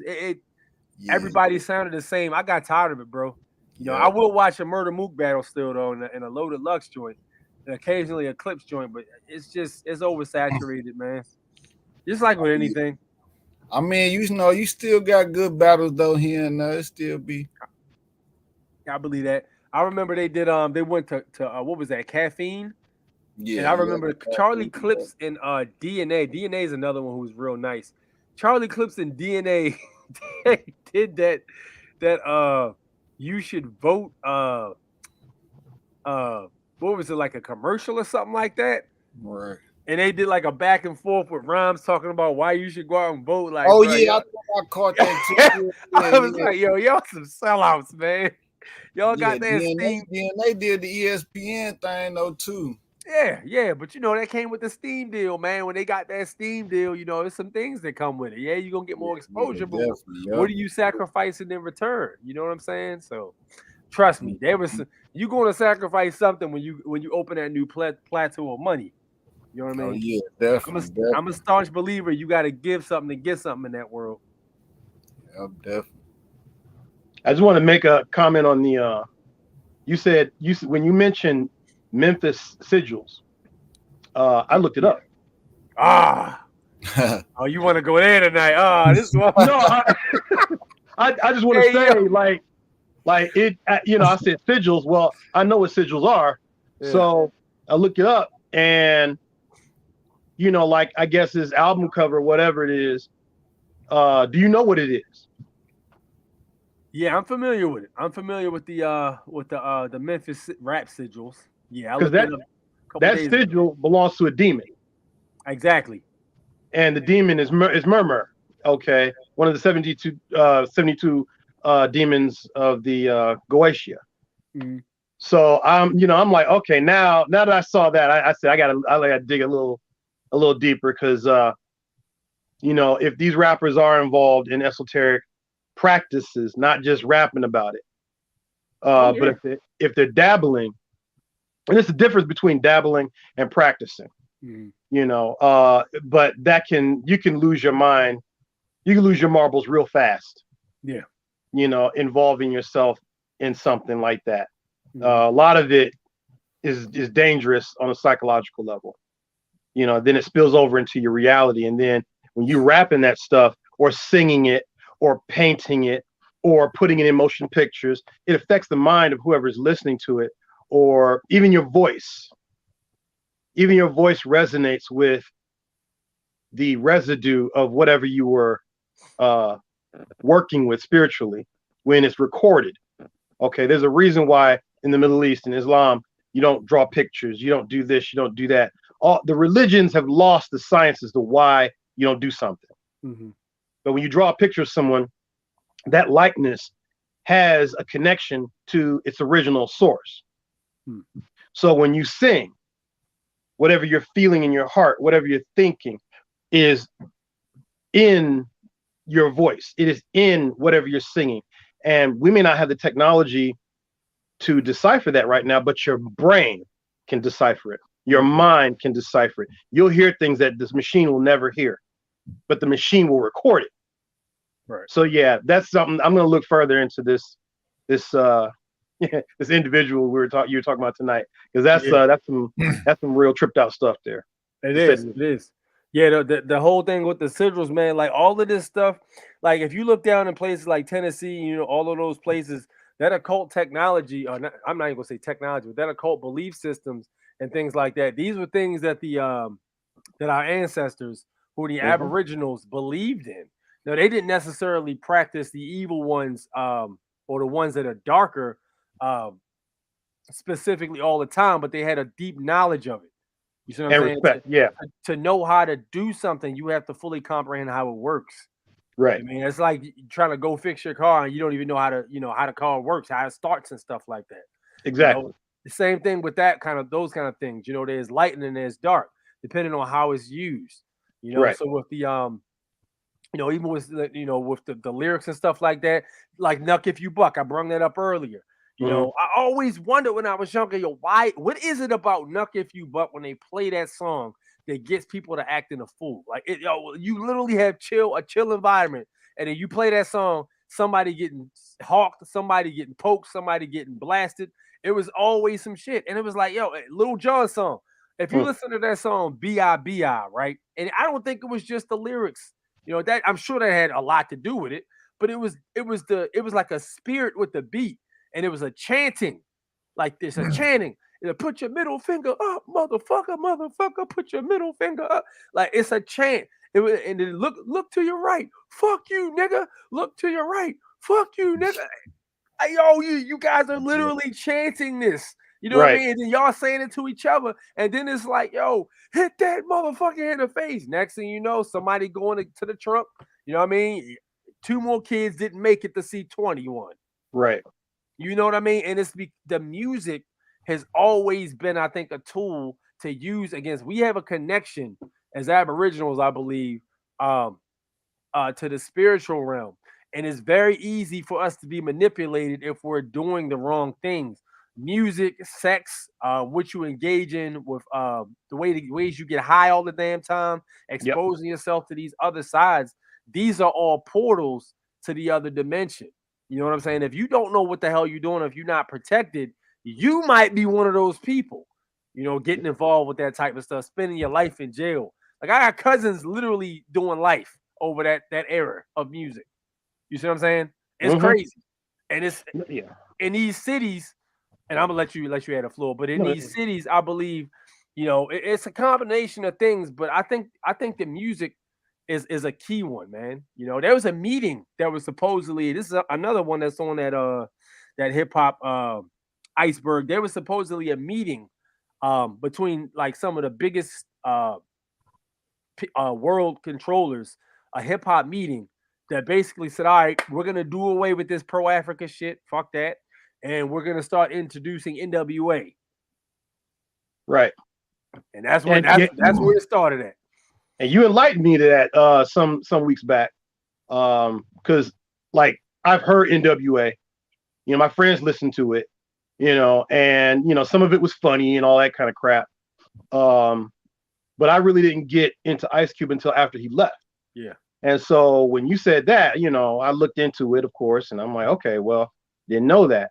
But what I do know is, yes, music is used to control people's minds. The powers that be have studied the indigenous tribes, their music, their ways of translating information, their way of keeping their histories alive in song and dance. And that kind of knowledge can, be used as a weapon to destroy generations. There was a Nazi, I don't know if he was a general, I don't know if it was Himmler, I forget which one, but he said, give me a society's music. It's something along the lines of basically give me control of the music and I will destroy that society. And that, if somebody knows it, please let me know. Or if you know which Nazi high-ranking official made that statement, please, post that. But yeah, this is something that we have to be aware of. That music can make you do a number of things. You hear a certain song, you get aroused. Yeah. You hear a certain song, you get aggressive. I, for one, listen to a lot of metal. And I listen to it mostly when I'm in the gym because I'm transferring that, and I still shouldn't be listening to it. But, a lot of it's very negative messages. But, you got the mosh pit. When you go to a metal show, everybody's getting violent and everything else. And they're slamming themselves down, it's self-destructive. Yeah. And the same with rap. And all the powers that be know this. They've studied it. Okay. And we roll with it every time. And some of us even knowingly roll with it. Okay. And then you have people dead. A word can set off a crowd. When there's pressure in a situation and everybody's kind of confused, but everybody's calm. And then one person can say a magic word and set everything off. And then when everything's said and done, people are dead. And no one really said anything. Yeah. Or like Black Friday, that old man that was trampled to death. Crowds of people act like uncivilized beasts. Yeah. For shopping. Or you mentioned the sign, don't carry weapons into the store. Well, I was gonna say I said I'll wait until we get on, but it may not even have anything to do with weapons. Mm-hmm. It might have something to do with everywhere you go, you see this gun in front of you. You see this gun in front of you. You see this gun in front of you. It might be some kind of psychological subconscious programming. Okay. Because everywhere you go shopping, you got to get food. No weapons, no weapons, no weapons. Gun in your face, gun in your face, gun in your face. And you see that constantly. And then, of course, people like, all of us probably don't feed ourselves on the news. So we don't have that extra overdose of toxic violence and bullcrap unless we hear a weird story like this where a student grabs a condom and attacks officers and puts them in the hospital. It's a terrorist attack, so yeah. that kind of crap. And we're just like, okay, really? But if we were watching every day, we'd be like, oh, we got to watch those condoms, man. Right. So that's what this is all about. The mind. The mind is the final frontier. The final battlefield is the mind. So we got to stay on top of it. Watch what we digest, the music we digest, the images that we digest. Okay, like I said, I'm guilty of it too.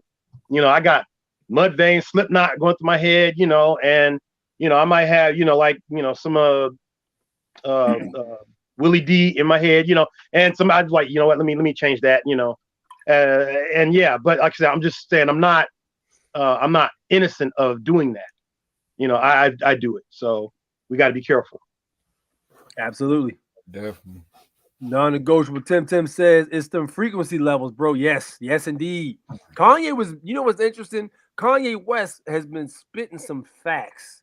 And he was talking about the 808 joint, the frequency.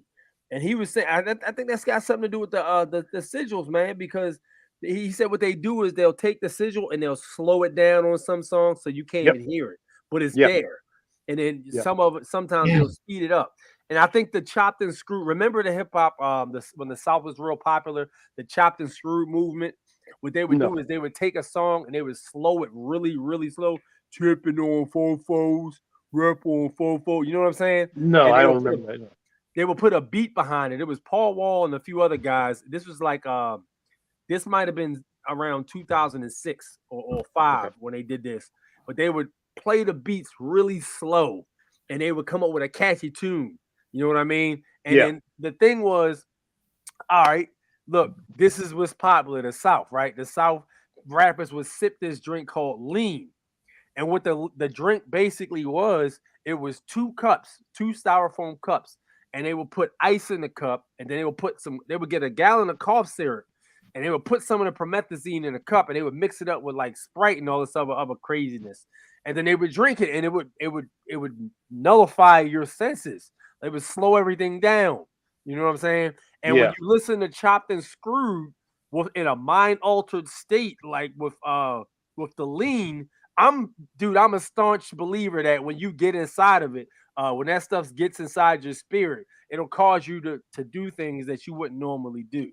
Oh yeah, definitely. Yeah, because your mind has already been altered from that drink you're drinking, and then you're listening to these songs with this dark entity in it.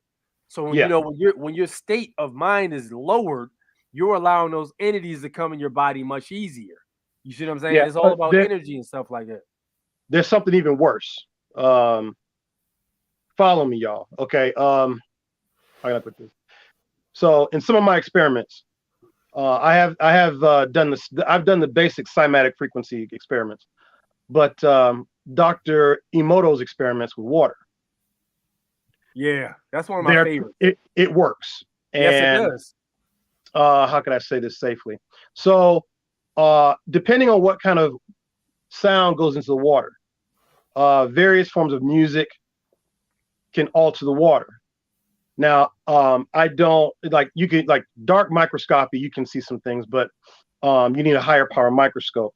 But what you can see, depending on what's available to you, is the manifestation of the bubbles and the freeze pattern, the ice pattern in the bottle that you use. And if you use glass, you gotta be careful. But that changes the water. The water can also have an effect once it's ingested or if it's poured into an area. Let's put it this way. You can have a certain amount of water programmed a certain way, pour it into an area or on somebody's doorstep, and the resonance of whatever you put in that water will stay in that area and have an effect. Like I said, I don't want to give too much away because it's not safe. But cymatic frequencies can also change matter on a macroscopic level. What do I mean? Okay, look up cymatic frequencies, and if you take molten, I believe it's molten glass, and you let it cool slowly while cymatic frequencies are resonating through it, depending on the frequency that you use, and I don't know what the frequency is, that glass will be slightly magnetic. You have a magnetized piece of glass. So what is that saying? That's saying that the atomic or the molecular, definitely, but quite possibly the atomic structure of the glass has been altered in such a way that it's producing a magnetic field, something that is usually only attributed to ferrous materials, not glass, which is amalgam, but still. So if it can change liquid glass while it's cooling into something that is slightly magnetic, even on a microscopic scale, what do you think it does to us who are constantly growing, changing, full of thousands, hundreds of thousands of different, compounds that make up a human being.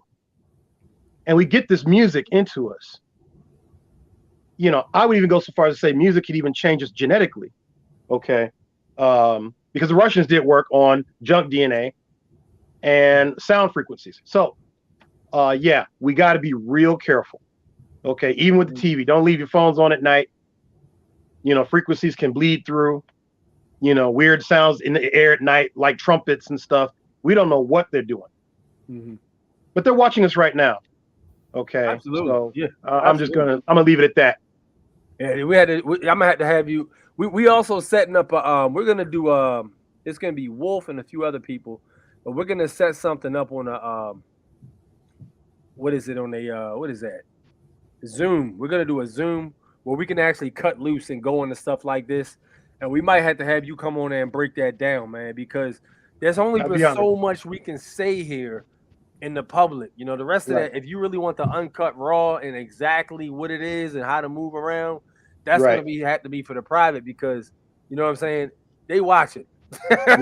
Yeah. And if you say the wrong thing, you guys seen the feed get cut one time. Y'all seen that happen. I was talking to y'all and it went black. Y'all was like, "Oh shit, what happened to A6?"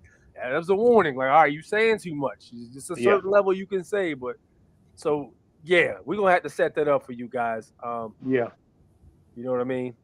All right, my man says rap is a spellcasting craft that hypnotizes willing vessel. Yep, true is law of attraction. Yes, indeed. I believe that. That's what the purpose of the chants is. The hook. You know how you make a song and there's a hook? The hook is the thing that catches you. It catches you and reels you in. You see what I'm saying? There's a bridge for the song. There's a hook. There's a verse. You know what I'm saying? Yeah. All of this stuff is all spell casting, dude. 100%. Yeah. Music was weaponized when they changed the frequency to 440. Yeah, I believe that 100%. That was what was that, in the late 90s or the early 90s? It was around the time where hip hop changed. Yeah. Kanye mentioned that too, and they seem to keep that clip out of there. Yeah. Yeah. Rap is a tool implemented to destroy communities and families. I agree with that. The wrong kind of it is anyway. I still believe that there's, just like you have people doing the other end, there's people doing the positive. But the fucked up thing is you don't hear about the dudes that are doing the positive. There's dudes that actually rap positive, but it doesn't get played because people think it's corny.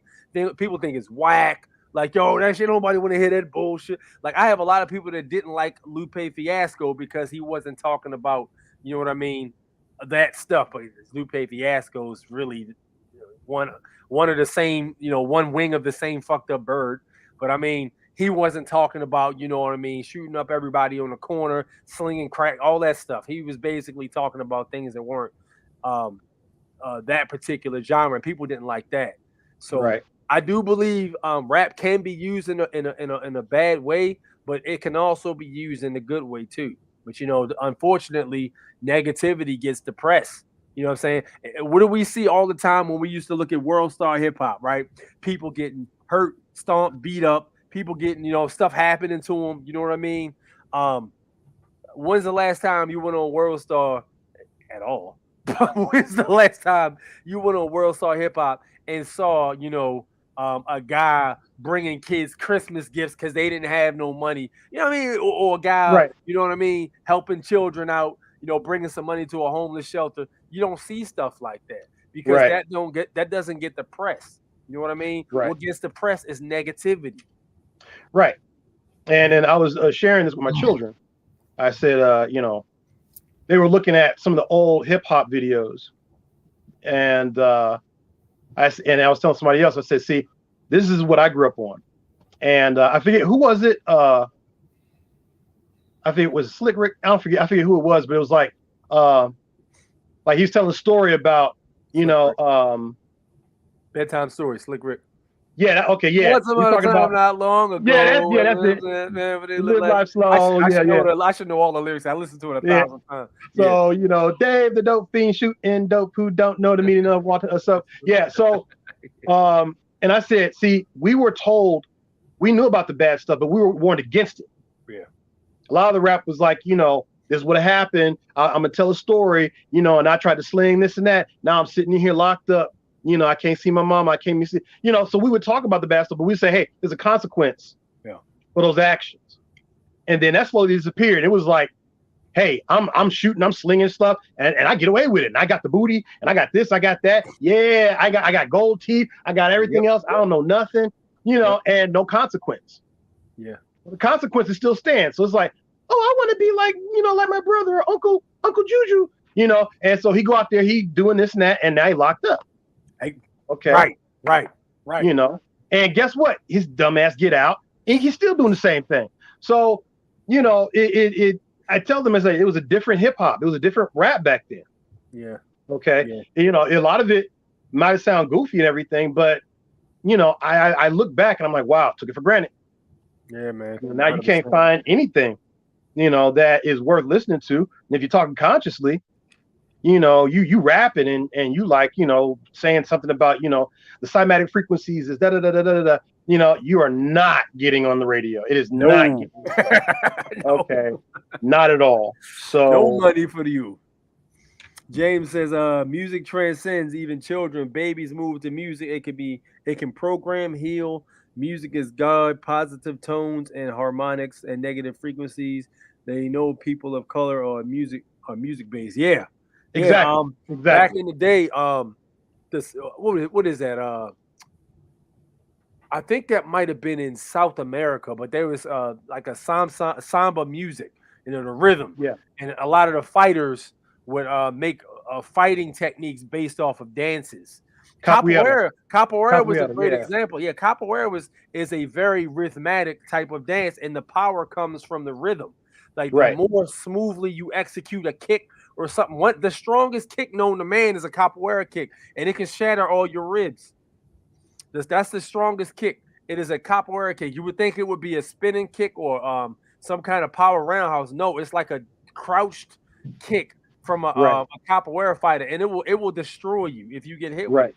And it's got to be executed smooth. You know, the moves have to be real smooth. And if you ever look at those capoeira fighters like Eddie Gordo and all that, even the ones in real life, they always really, really buff and really defined because to be able to move in such a manner, your body has to be in tip-top shape. Exactly. And James is right. You know, it's funny. He says music is God, and I'm getting ready to say something that sounds kind of counter to it, but it's the same. And that is, you know, you look at people say, oh, the elites are Luciferian. You know, they put the luciferase in your toothpaste that you brush your teeth with last year. You know, and they did all these different things. You know, they're evil. Well, think about it. According to certain orders, Lucifer is not evil. He's not the bad guy. It is the light bearer. But not only that, Lucifer supposedly was the master of music or oversaw music, you know, beautiful music. Now, think about it. If these elites control the principle, the Lucifer principle, like I said, they can control any principle they want. You can turn it bad or good. It doesn't matter. Okay. Then they control music. They control light. They can send messages through light. Yeah. Okay. Why do you think when you turn the TV off and you go to a black channel, the room is still illuminated? Yep. You believe it could be a black screen, the TV still illuminates the room. Mm-hmm. Those rays are saturating that room. Okay. It is a transmitter of light, and those messages can come through the light. So, you know, again, we got to be careful. God, divine is in music, just like you said. And those who can control it can use it for their benefit. But then you have us, you know, and it's our responsibility to make certain that we not only live by it, but we spread the news like, hey, you know, you might want to change that. And there's, I think there's a program that you could use to change the frequency of the music that you play. And some artists are actually changing their music frequency back to, I forget what was it, 4? It was 432. Okay, yeah. Wait a minute. Yeah, okay. So so that's, you know, we got to take action. But let me stop. See, I'm getting okay. Yeah. Everything's fine. We're fine. You know, we're good. Yeah. Yeah, watch it. And he says, no weapon signs, tells attacker all these people are sheep ready for the. You know what? I told you guys about when I went to that Lexus dealership a while back, and I just happened to notice the sign on the front that says no weapons. You know what I'm saying? So I was like, I ask questions when I run into stuff like this. So yeah, I'm picking this part up, and I asked the lady, I said, hey, I noticed you have a sign on the front that says no weapons. And she was like, yeah, no weapons, no firearms, whatever. I said, okay. You don't think that you guys not having anything in here to protect yourself would be a disadvantage in case somebody did want to come in here and tear shit up? And she says, worth a shot. I lied to you not. I lied to you. She said worth a shot. Okay. Yeah. At that point, I said, you know what? I'm not gonna argue with that. Yeah. My part, paid for it and did. There you go. You know what I mean? But yeah, you're right about that, Wolf. Spells casted into the music labels and certain frequencies that trigger the nerve aggression, whether they want to vibe to be. That's true. Yeah. Yes, I talked about Ollie Vegas, Rich. Yeah, I talked about Ollie Vegas. Yeah. Ollie Vegas, when he was talking about what he saw when he went to that party. Shit, Exhibit talked about that too. You know, it's not a secret. It's it's some funny shit that goes on at them parties. All right. Exhibit said he went to a P. Diddy party. And I think this is part of why Exhibit fell off. Because Diddy's connected. I think Diddy has some pretty powerful magic himself. But he said he went into one of these Diddy parties and he went downstairs. And when he went downstairs, he just saw something very, very caught him off guard going on in the corner. All right. And he said, what the fuck? What kind of party is this? So he looked around at the basement floor and he just saw more of the shit. And then a guy came up to him like, can I help you?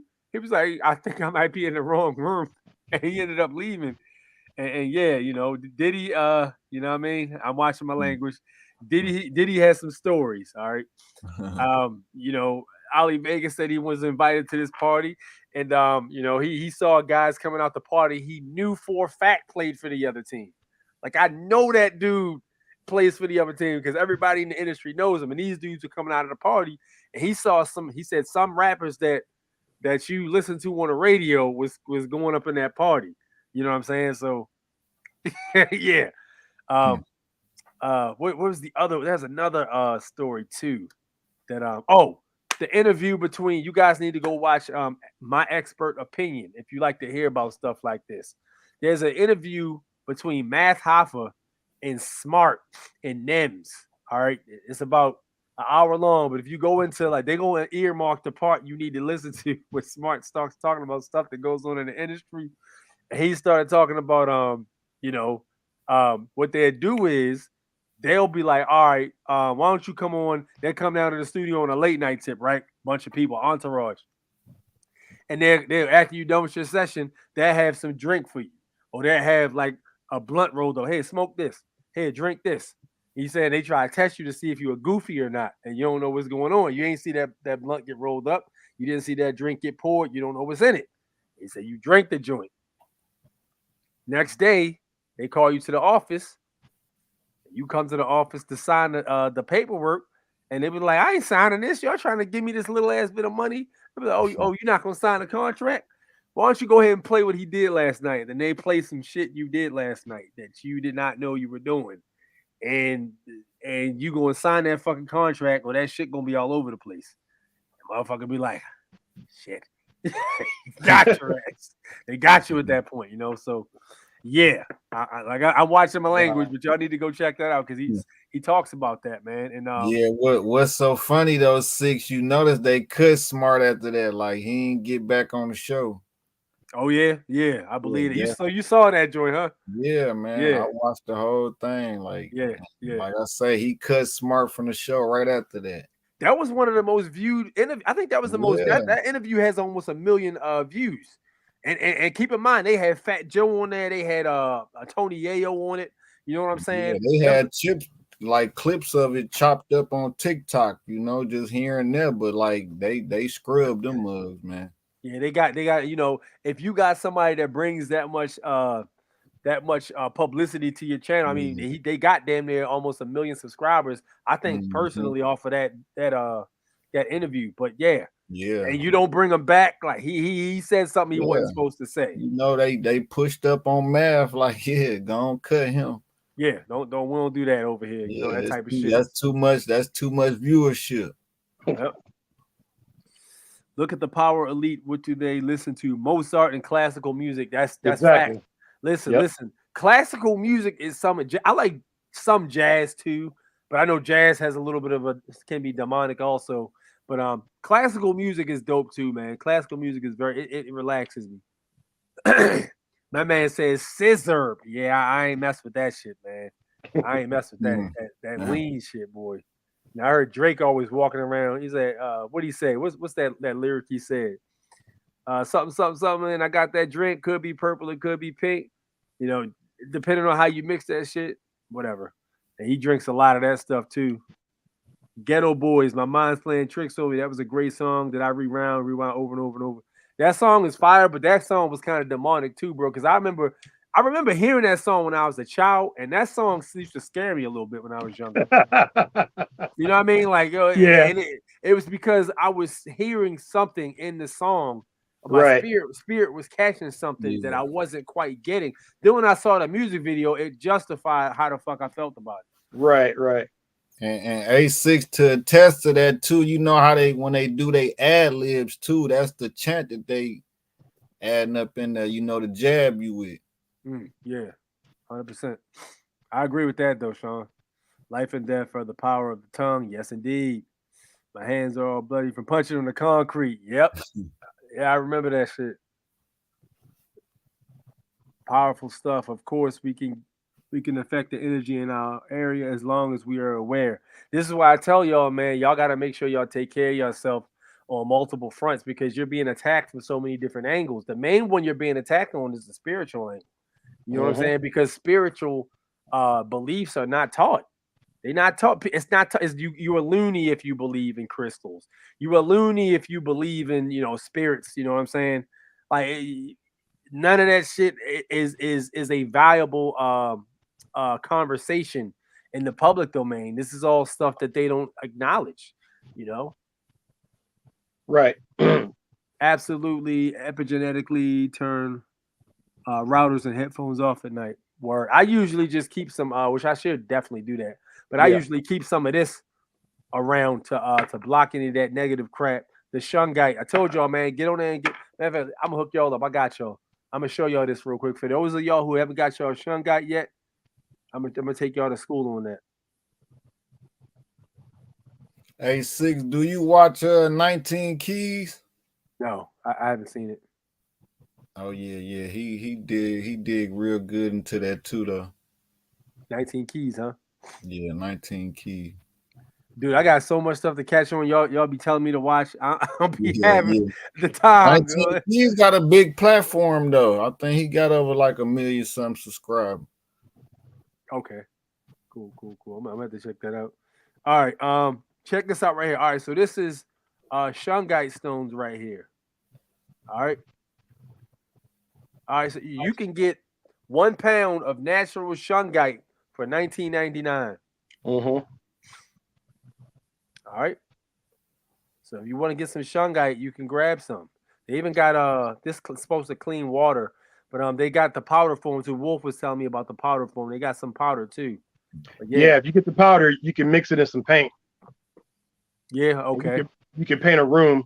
Make sure it's real fine, like talc level powder, and you can mix it in some black paint or some gray paint, and like I said, paint a certain room, or just paint your main room and then let it dry, and then put another layer on top of it of a different color that so like I said, I'm not a big painter, okay, but I have painted a room solid black, EMF proofed an entire room. Psychologically it has other effects on you, so you got to have some other colors, but yeah, you could use the powdered shungite with the paint. Yeah, my man said paint. That is very interesting, dude. You heard it here, man. Where else can you go for this kind of information? What great minds bring you stuff. I never even thought of using it as like a paint. That's interesting right there, man. Good idea too. Should I ever get in a situation where I'm painting a studio black or something like that? Shungite is definitely going to be crushed up in that paint. Definitely. Yeah, absolutely. But yeah, you can grab a I'm pound. gonna have to steal that. I'm gonna have to steal that, dude. Yeah, yes, sir. Shungite stones for water cleaner. You can actually get a pound for $20. So yeah, get up on that. I mean, all right, so let's continue, shall we? Y'all know anything about opening the third eye? I've studied a few things about it. Retention and sun signs relative to moon signs. I was able to open mine up when I cleaned my diet. I did this was summer of 2021. I did 100%. I cut meat completely out of my diet for the whole summer. We grew spinach. We grew lettuce.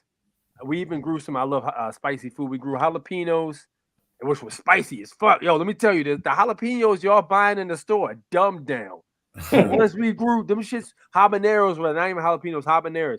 They were so fucking spicy, dude. Like, God damn, growing them out of the earth. They were spicy as shit. It was so delicious. So yeah, I was doing that, and then I was doing just salads and stuff like that. I was drinking water from the spring, 100% water from the spring, and I was sun gazing. And I got to the point where I could stare at the sun directly for about 20 minutes straight and not like have any issues, have to look away or nothing. And dude, between the water and the sun and that food, you're eating food from out of the earth, right? Right. You're putting the water from the spring on the food. The water holds memory. If the water's coming from the earth, you're literally getting the earth to charge your memory. This is going to connect you to a whole nother dimension. You see what I'm saying? So some attacks that are used are not going to work against you. You know, when you carry certain crystals, like I tell people, I've been telling you about this right here. This is kyanite right here. This crystal, it's got a moonstone on the front too. I usually balance it with ruby because this right here, this starts to talk to me in an uncomfortable way. Sometimes I gotta take that shit off when I don't rock my rubies. My rubies counterbalance it. But the moonstone will start to fuck with your brain. It'll start to get you to. It's hard to explain, but it'll start to mess with your brain if you don't take the moonstone off every once and again. But if you wear it with like rubies, it'll balance it out so it doesn't bother you. But the kyanite will give you a straight burst of energy. It'll charge your keys all the way to their top limit, so you'll get a burst of energy for these. I don't even need coffee with this. I did a coffee with this right here, and I felt like I was 20 again. That's too much. It's too much. So. Yeah, kyanite's a very powerful tool to use too. But I basically say all this stuff to tell you guys there's a lot of attacks on different fronts. You have to make sure you protect yourself. You know what I mean? Yeah. Yes. You even have. I mean, you can. I would even say, if you know what you're doing, you can experiment with moonlight because, little as as quiet as it's kept, moonlight is sunlight. It's the light of the sun reflecting off the moon. And there are certain properties, healing properties that people have experimented with reflected healing light, moonlight in the past. And if you want to open up your third eye, like I said, you gotta be real careful because if you look at the, like you said, the moonstone can have certain effects. And it's funny how it goes along with the moon. Look at the tarot card, the moon, one of the major 22 of the cards. The moon card deals with illusions and insanity. I mean, it's not necessarily a bad card, but it's a card that also is connected to the dark mother Hecate. So when you look at all that, Hecate is connected to magic. So it is a card and a planet or a body that deals with occult powers. Okay. So yeah, if you want to practice with your third eye, you can also use moonlight, but do it very carefully. Do your due diligence before you step into that, because if you start messing around with your third eye being open, you might start seeing or hearing things you don't want to hear or see. So doom is like Well, I heard like the reference of like the sun being, you know, the receiver, and then the moon exerting, you know, the energy or whatever. So is that true? You could look at it like the sun is masculine, the moon is feminine. The moon is the sun is the giver and the moon is the taker. You can look at it with those principles in that way. Yeah. You know, so that's why I say you could use either or. Direct sunlight has one healing property, but it also has a destructive property. It can burn up, you know, things. The moon can't burn up anything. Okay, so it's soothing. It's a soothing, a calm, a subtle, like a woman, you know, soft light. Okay, so that's the way you can look at it. And when you look at the sun, going back to the powers of Ra, okay, the powers of Ra or Sekhmet, okay, you know, she was the bloodthirsty, destructive, you know, goddess principle of the solar sphere. Okay, she also dealt with medicine, so she wasn't that destructive. But like everything, you know, medicine can be poison, and poison can be medicine. A scalpel can be used to open you up for healing, or it can cut your throat. Yeah, you know, so Sekhmet was that kind of force. Okay. You know, she wasn't like Kali. I mean, you know, Sekhmet can be very nurturing as far as a goddess principle. But again, it's something that when unleashed, you know, it can be very destructive, like California wildfires, you know, or things of that nature. So yeah, the sun, there's certain things called, there's a practice called the God posture. You've heard of it? No, I haven't heard of that. It's where you can assume the energies of a certain spiritual entity. Right. And so you can imagine, you do a certain kind of ritual, and you can imagine the archetype of Ra standing before you. Right. And then, you know, he sits where you're sitting, and you and he become one for a little while you meditate on whatever you're trying to achieve. Let's say you want to be healed, or you want to be more vigorous. And then when you feel the rite is done, you imagine Ra gets up and returns to the astral realm or whatever, or to the sun. And you do this when the sun is rising. Okay. You're going to see some significant changes to your health, because the brain and certain aspects of you don't know the difference between imaginary and real. So as far as that's concerned, it's really happening, and the body will follow suit with those practices. That's how come, again, magic has been so demonized by the elite, because they use it. Right. You know, I mean, like, imagine you have a national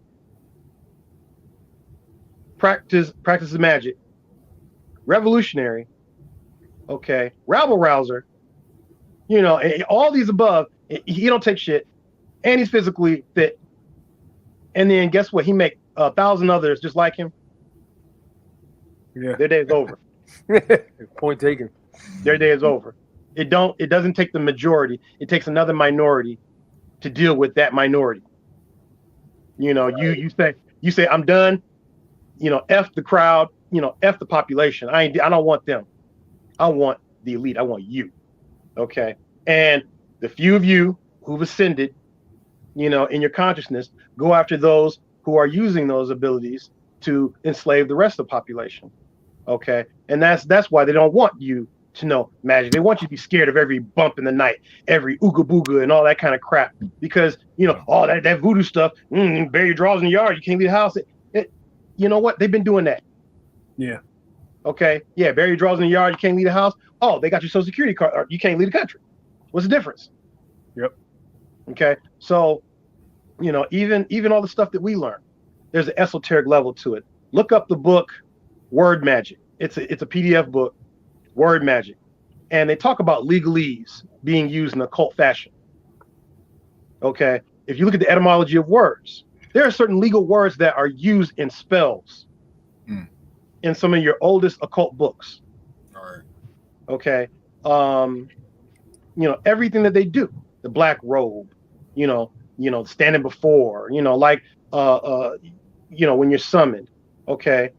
You know, Bad Wolf talks about it. You know, you know, get a summons. You're summoning. You're being summoned by a wizard. You know, no, you can say, I was like, no, I'm a wizard. You don't summon me. I summon you. So you tell the court, excuse me, I'm a practitioner of the darkest arts, and you don't summon me. Okay, I will come. I will. You send me a formal request, or I'll let you know when I'll be there. Okay, and you go by this. You believe it.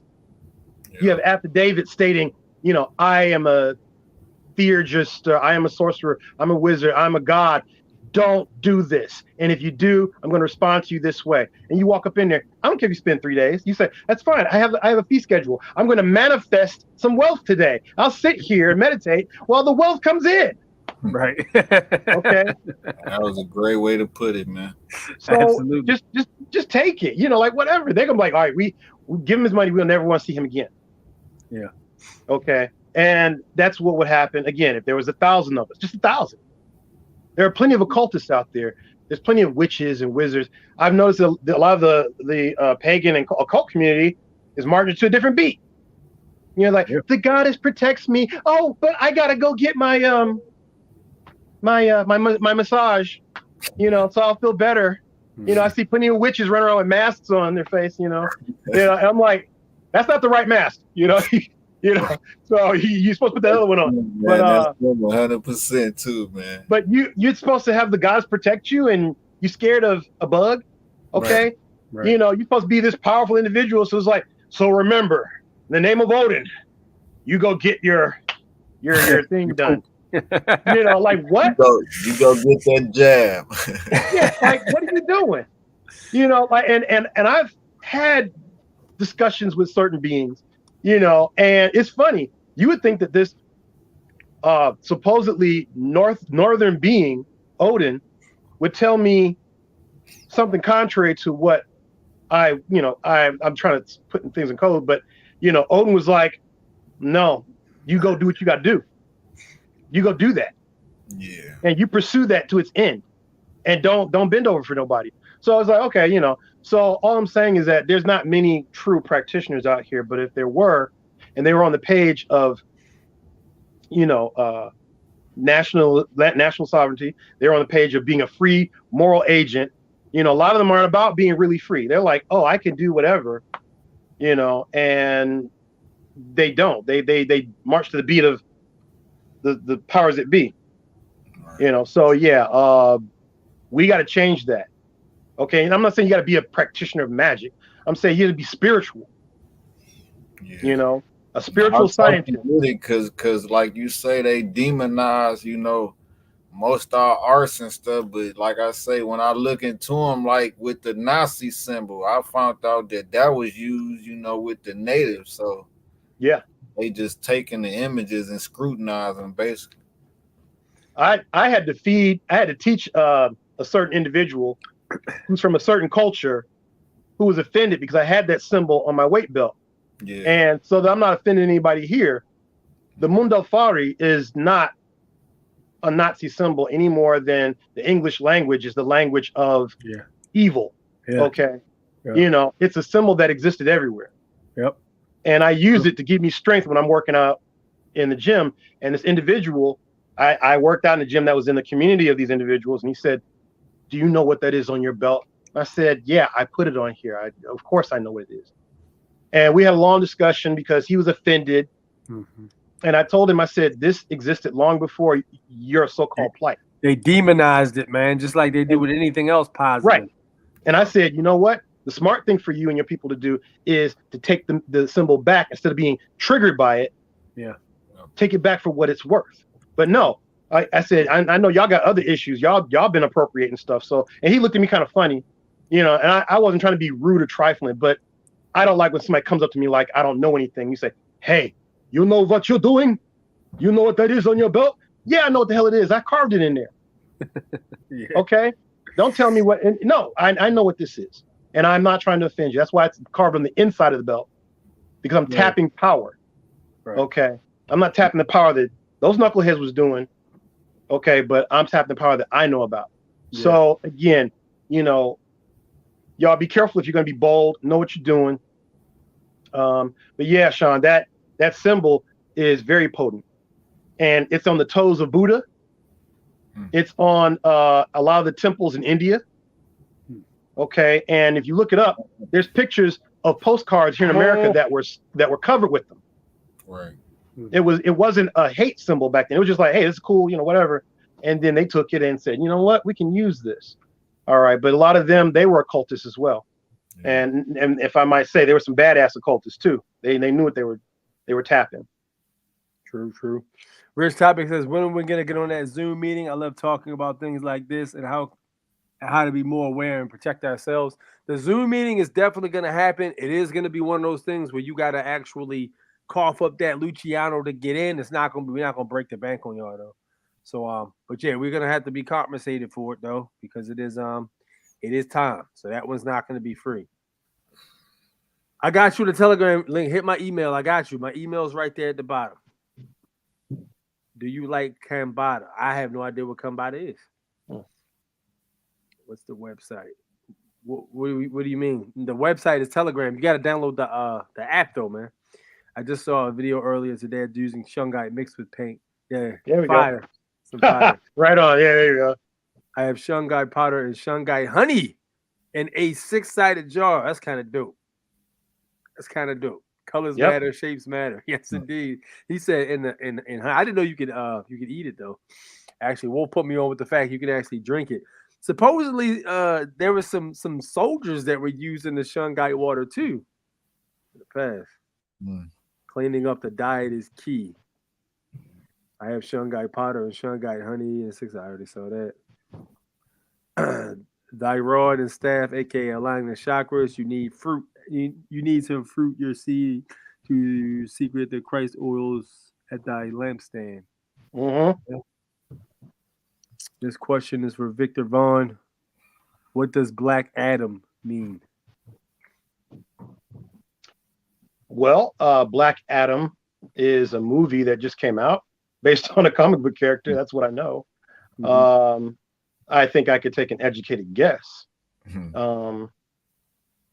It might mean carbon. Okay, the black atomic structure is carbon. But if you have something, if you know of it to be something else, please let me know.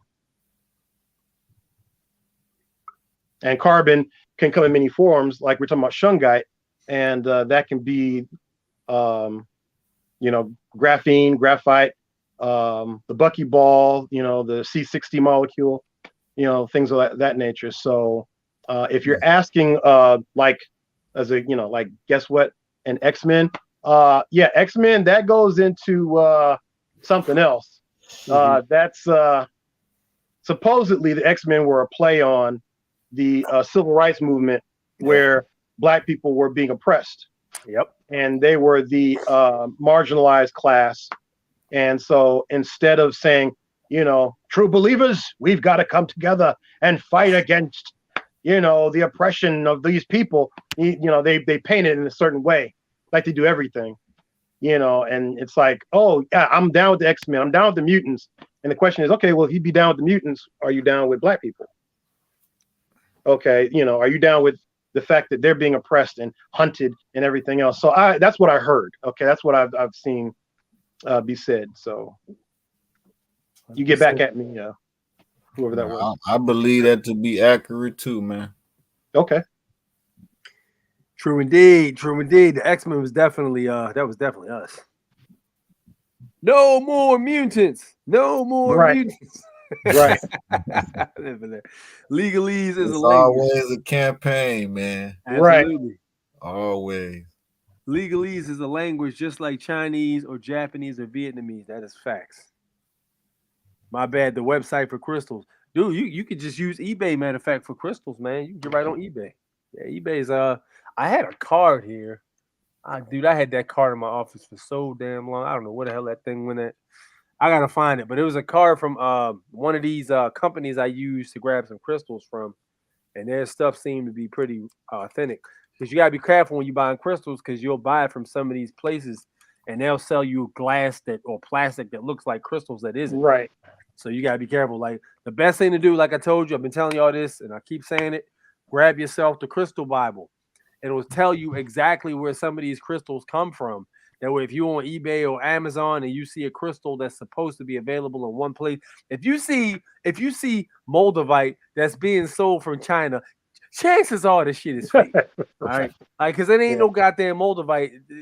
Moldavite mostly comes from what is that? The Czech Republic, and there's a few scattered pieces around the surrounding area, but you can see where the comet actually came in and split. But yet a chunk of it is in Czech Republic.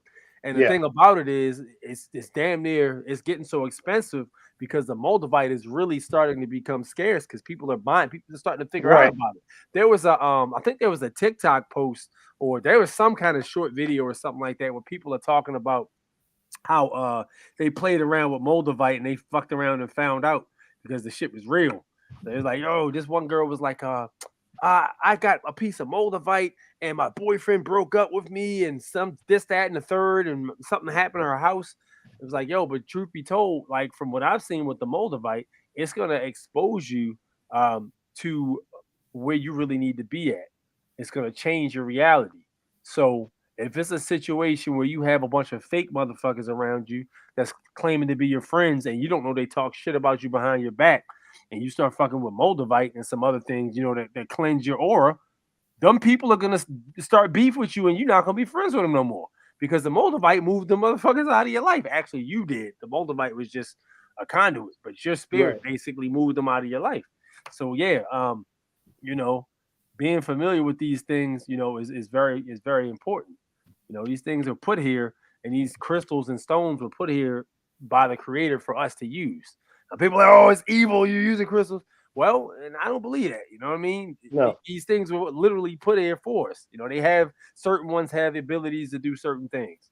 You know what I'm saying? Anything from the earth, though, has certain characteristics. You know what I'm saying? Water can quench your thirst or it can drown you. Right. Very simple. Right. You know what I mean? You can use stone. Yeah, exactly. Yeah. You can use stone to build walls for your house, or you can use it to destroy your brother. Yep. You know what I mean? It's different. Again, it's back to usage. It comes back. Everything is how you use it. It becomes full circle. All right. Right. That's what it is. And your body is full of crystal. Your body has, you know, it's small amount. Your pineal gland, right? Your pineal gland has the crystal cave. Yep. You know, and so people talk about it's evil, and again, that's what I was talking about. The religion, the religiosity will, you know, retard you. You know, it will keep you down, and you'll be happy down there. You know, I'm not touching that stuff. That's the devil. You know, I ain't messing with that. You going to hell. I'm gonna pray for you, child. You know, okay, thanks. You know, but guess what? You know, who's dying of breast cancer and who's strong and living? Okay. You know what's messed up though? Let me jump in real quick, Doom. That shit is a state of mind though.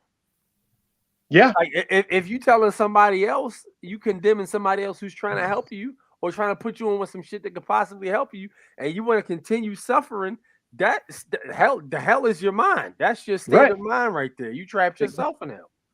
Yeah, but they don't know that. And they want to drag you to hell with them. Right. That's all that is. Right. You know, somebody asked me, they said, you know, why are you reading that stuff? That's devil worship.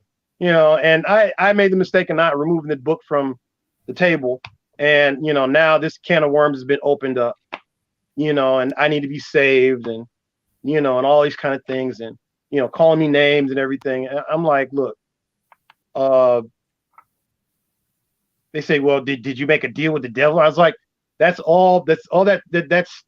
please stop. Right. I said, you know, these beings that you call evil or whatever, guess what? Ain't none of them ever lied to me. Yeah. Ain't none of them ever railroaded me. Yeah. None of them ever got me arrested on false charges. None of them ever got, you know, like asked me, you know, gave me a ticket for praying too fast. None of them ever screwed me over like that. Okay. But you've lied to me. You set me up. You know, you've borne false witness against me. Everything else. Yep. And your boss that you pray to so much, I ain't never murdered a bunch of babies because they didn't like me. I ain't never murdered a bunch of people and blew up their city because they just wouldn't get in step with what I wanted to do. Okay. I was like, just stop. So yeah, those people, there's a reason why you do these things. You keep secret, you keep silent. Yeah. You keep moving. 100%. You know, like in the Matrix, again, they become agents. You know, these people are sitting there drinking liquor. Oh, child, that in it, that. I said, I'll piss in your face. How they getting high? Then they see a pentagram around your neck. They're like, yeah, they sober real quick. Oh, Jesus. I've even had brothers. Seriously, I've had brothers tripping like, they sitting here talking, you see that chick's booty? Oh man, that bitch be there. They talk, and like I'm sitting there like, okay, okay. And then it's like, yeah, you know what? I'll put a hot one in his ass. Yeah.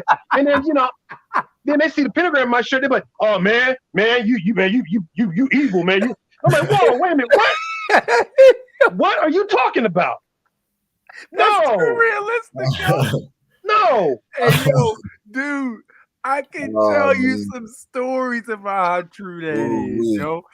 And you know what it is, bro? I'm a solid believer that that's why so many people who call themselves black are so devoted to Christianity, yo, because it allows them to do all this sideways shit, right, and not have any be consequence for it, and just say, I'm sorry. I'm sorry for doing this shit, and then go do it again. You know what I mean? Right. Like I had my one of my dudes that he was like, yo, the best place to find girls, yo, freaks is in church. He's like, yo, I was like, what? And he was like, yo, the best place to find freaks is in church. Because what they do is they'll go and they'll party and shit all weekend. They'll throw that booty all over the place for, do something strange for a little piece of change. You know what I mean? Then they'll come to church. And then they'll be good while they in church, but you come over their house after church. That's a different, like, yo, is this dude? But that's the thing. It takes the responsibility of taking responsibility for your actions. You know what I mean? You can just say, "Oh, I'm a sinner. I ain't perfect." No, you. How about trying to do better? You feel me? That's the whole thing. It's a mindset. Trying to do better. How about not doing that shit anymore? You see what I'm saying? How about stopping? But that's the thing. They don't want to stop. They want to go and drink all that liquor and threaten motherfuckers and put hands on, do this, that, and the third, and beg God for forgiveness Sunday and go back right back to that same shit Monday and get busy. But this is the problem, bro. And this is not a shot to all Christians. All right, this ain't what it is. I think some people use religion as a crutch. It's ridiculous. Yeah, I mean, take responsibility. The conquistadors, they did all the murdering in the name, of the Lord or whatever. But shit, the Dark Ages, yo, the Catholics, yo, they don't want to bring that up though. That ain't what they want to talk about. Right. The Catholic priests, if they caught you trying to learn Latin, so because the Catholic priests used to be and back in the Dark Ages, the Catholic priests were the only ones who could read Latin, and they kept it that way on purpose. And if they found you trying, because all the Bibles were still in Latin at that time, they had been transferred. They were in Hebrew originally, and I think they got transformed to Latin afterwards. They were in Sanskrit. They were in Sanskrit, and so at the time during the Dark Ages, the Catholics in Rome and stuff, dude, these Bibles were all in Latin. So the only one who could read these Bibles was the priest. All right. And that's the way they kept it. If they caught you trying to learn Latin so you could read these Bibles, they would say you had demons in you. They would beat you to death. And then they would set your corpse on fire after you died. Yep. And that was enough for everybody to say, I don't want to read a damn thing. Yeah. Exactly. And it's been the problem since. Motherfuckers they didn't transfer that shit to English. And motherfuckers still don't want to read nothing. You know what I mean? Right. So that indoctrinated that fear in them. Yeah. And let's be honest, a lot of times that's all it takes, yo. That's all it really takes. You know what I'm saying? You can tell a mofo, hey, look, if you put your hand in this jar, like I'm gonna smack the shit out your hand. Motherfuckers look at it like, there's $100 in there? Yeah, but if you put your hand in, I'm gonna smack that shit. You put your hand in there. I ain't put my hand in. I don't get my hand smacked. That kind of thing. Like, everybody's basically afraid. It's the fear that's controlling everybody. So, it's a powerful thing that's been used, man. But, just taking responsibility for your actions, I think that's one of the key components that everybody can learn to stand to benefit from. You know what I mean? And I think religion being misused has been something that's hindered that. Oh yeah, all religions. I mean, there's one major one out there, who, like, oh, you just freestyle kill women. Yeah. Because she won't get with the program. Like, really? And then it's like, okay, so let me get this straight. You can kill these women. Oh, and practice slavery still. And your deity is good with that. This is what you teach. Yeah. So again, these same ones, all of them. Well, except for, it's funny. The one that yeah, one of them, the JJ gang, I don't think they have an aversion towards the practice of spirituality, because a lot of their leaders actually practice, and they try to keep certain things hidden away from those of us who practice. But the main members of the JCI, if you know what those letters stand for, yeah, the JCI, all of them, there's something against the I guess it's the C and the I have a main thing against the practice of magic and spirituality. Anything that elevates you is evil. Anything. So yeah, responsibility, that's something I think people can be responsible. I think that a lot of us drive cars, yes. Sorry, a lot of us travel, and then there's others that drive. There's a lot of accidents, but for the most part, when you're in your vehicle, when you're traveling, you pretty much see a lot of responsible people. Yes, putting on the turn signal. Hell no. No, okay. Responsible people here, bro. Listen, I'm in the DMV, son. This every man for himself. Hey, yo. Anybody who's in the DMV area, y'all know what I'm talking about, son. Yo, dude. See, I'm in Ohio. They let it rip. They're like, I'm gonna yank this wheel. God bless you, because I ain't hit the turn. Oh wow. Okay. They bad down here too, 6 man. They'll fly you off the road quick. Word life, yo. It's not. It's wow. crazy. Okay. 30, okay. I'm sorry. Go ahead. 80 category. Yo, I'm telling you. Yeah. Some of these motherfuckers need to just be, you know what I mean? That's sad. Yeah. I'm in Ohio, so everybody's pretty much slow pace, doing their thing. I don't see many accidents. Interesting. If I do, it's because it happened already. Mm-hmm. Right. So I'm using that as an analogy for the practice of self-governance, self-elevation, spirituality. Whereas I think most people, if they were raised as children to say, hey, we're all connected, to harm this other person is to harm yourself. And don't worry about it making sense, little Johnny. As you get older, you'll start to see. Yeah. You'll start to see. Okay. I used to watch slasher movies, not because I was into slasher films, but I liked certain types of horror. Yeah. And I remember as I started to spiritually evolve, I couldn't deal. I couldn't take it anymore. Dude, straight up, yo. Straight up, son. Yo, that's facts right there. Yeah, it hurt to see it. See the damage done to a human body, an innocent. And then I saw something on Netflix recently, and I was like, okay, I read Lovecraft. I'm gonna watch it. And I couldn't even deal with that. I'm like, this individual didn't deserve this. Yeah. This is bullshit. Yeah. So even though it's a movie, it's still something that don't sit right about it. Right, exactly. So as you've gotten to a certain point when you're like, I can't breathe, I can't live, I can't deal with that, I can't watch that. Yeah. I can't hear these things, I can't deal. Yeah. So that's a good thing. And I think that if we raised our children to be more spiritual, we can have a spiritual society. They won't be religious. People still do stupid stuff. There'll still be dumb things going on, but in mass, the decision making will be different. Yeah. The vibrations will be different. The manifestations of our creations will be different. Our music, our art, our architecture, our machines, all different.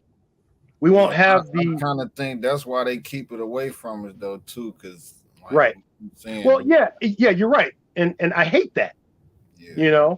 you're sitting there as Sean is a super genius. So I grab him to work for my company, and I say, you know what? I want a bomb that can kill everybody before they are born.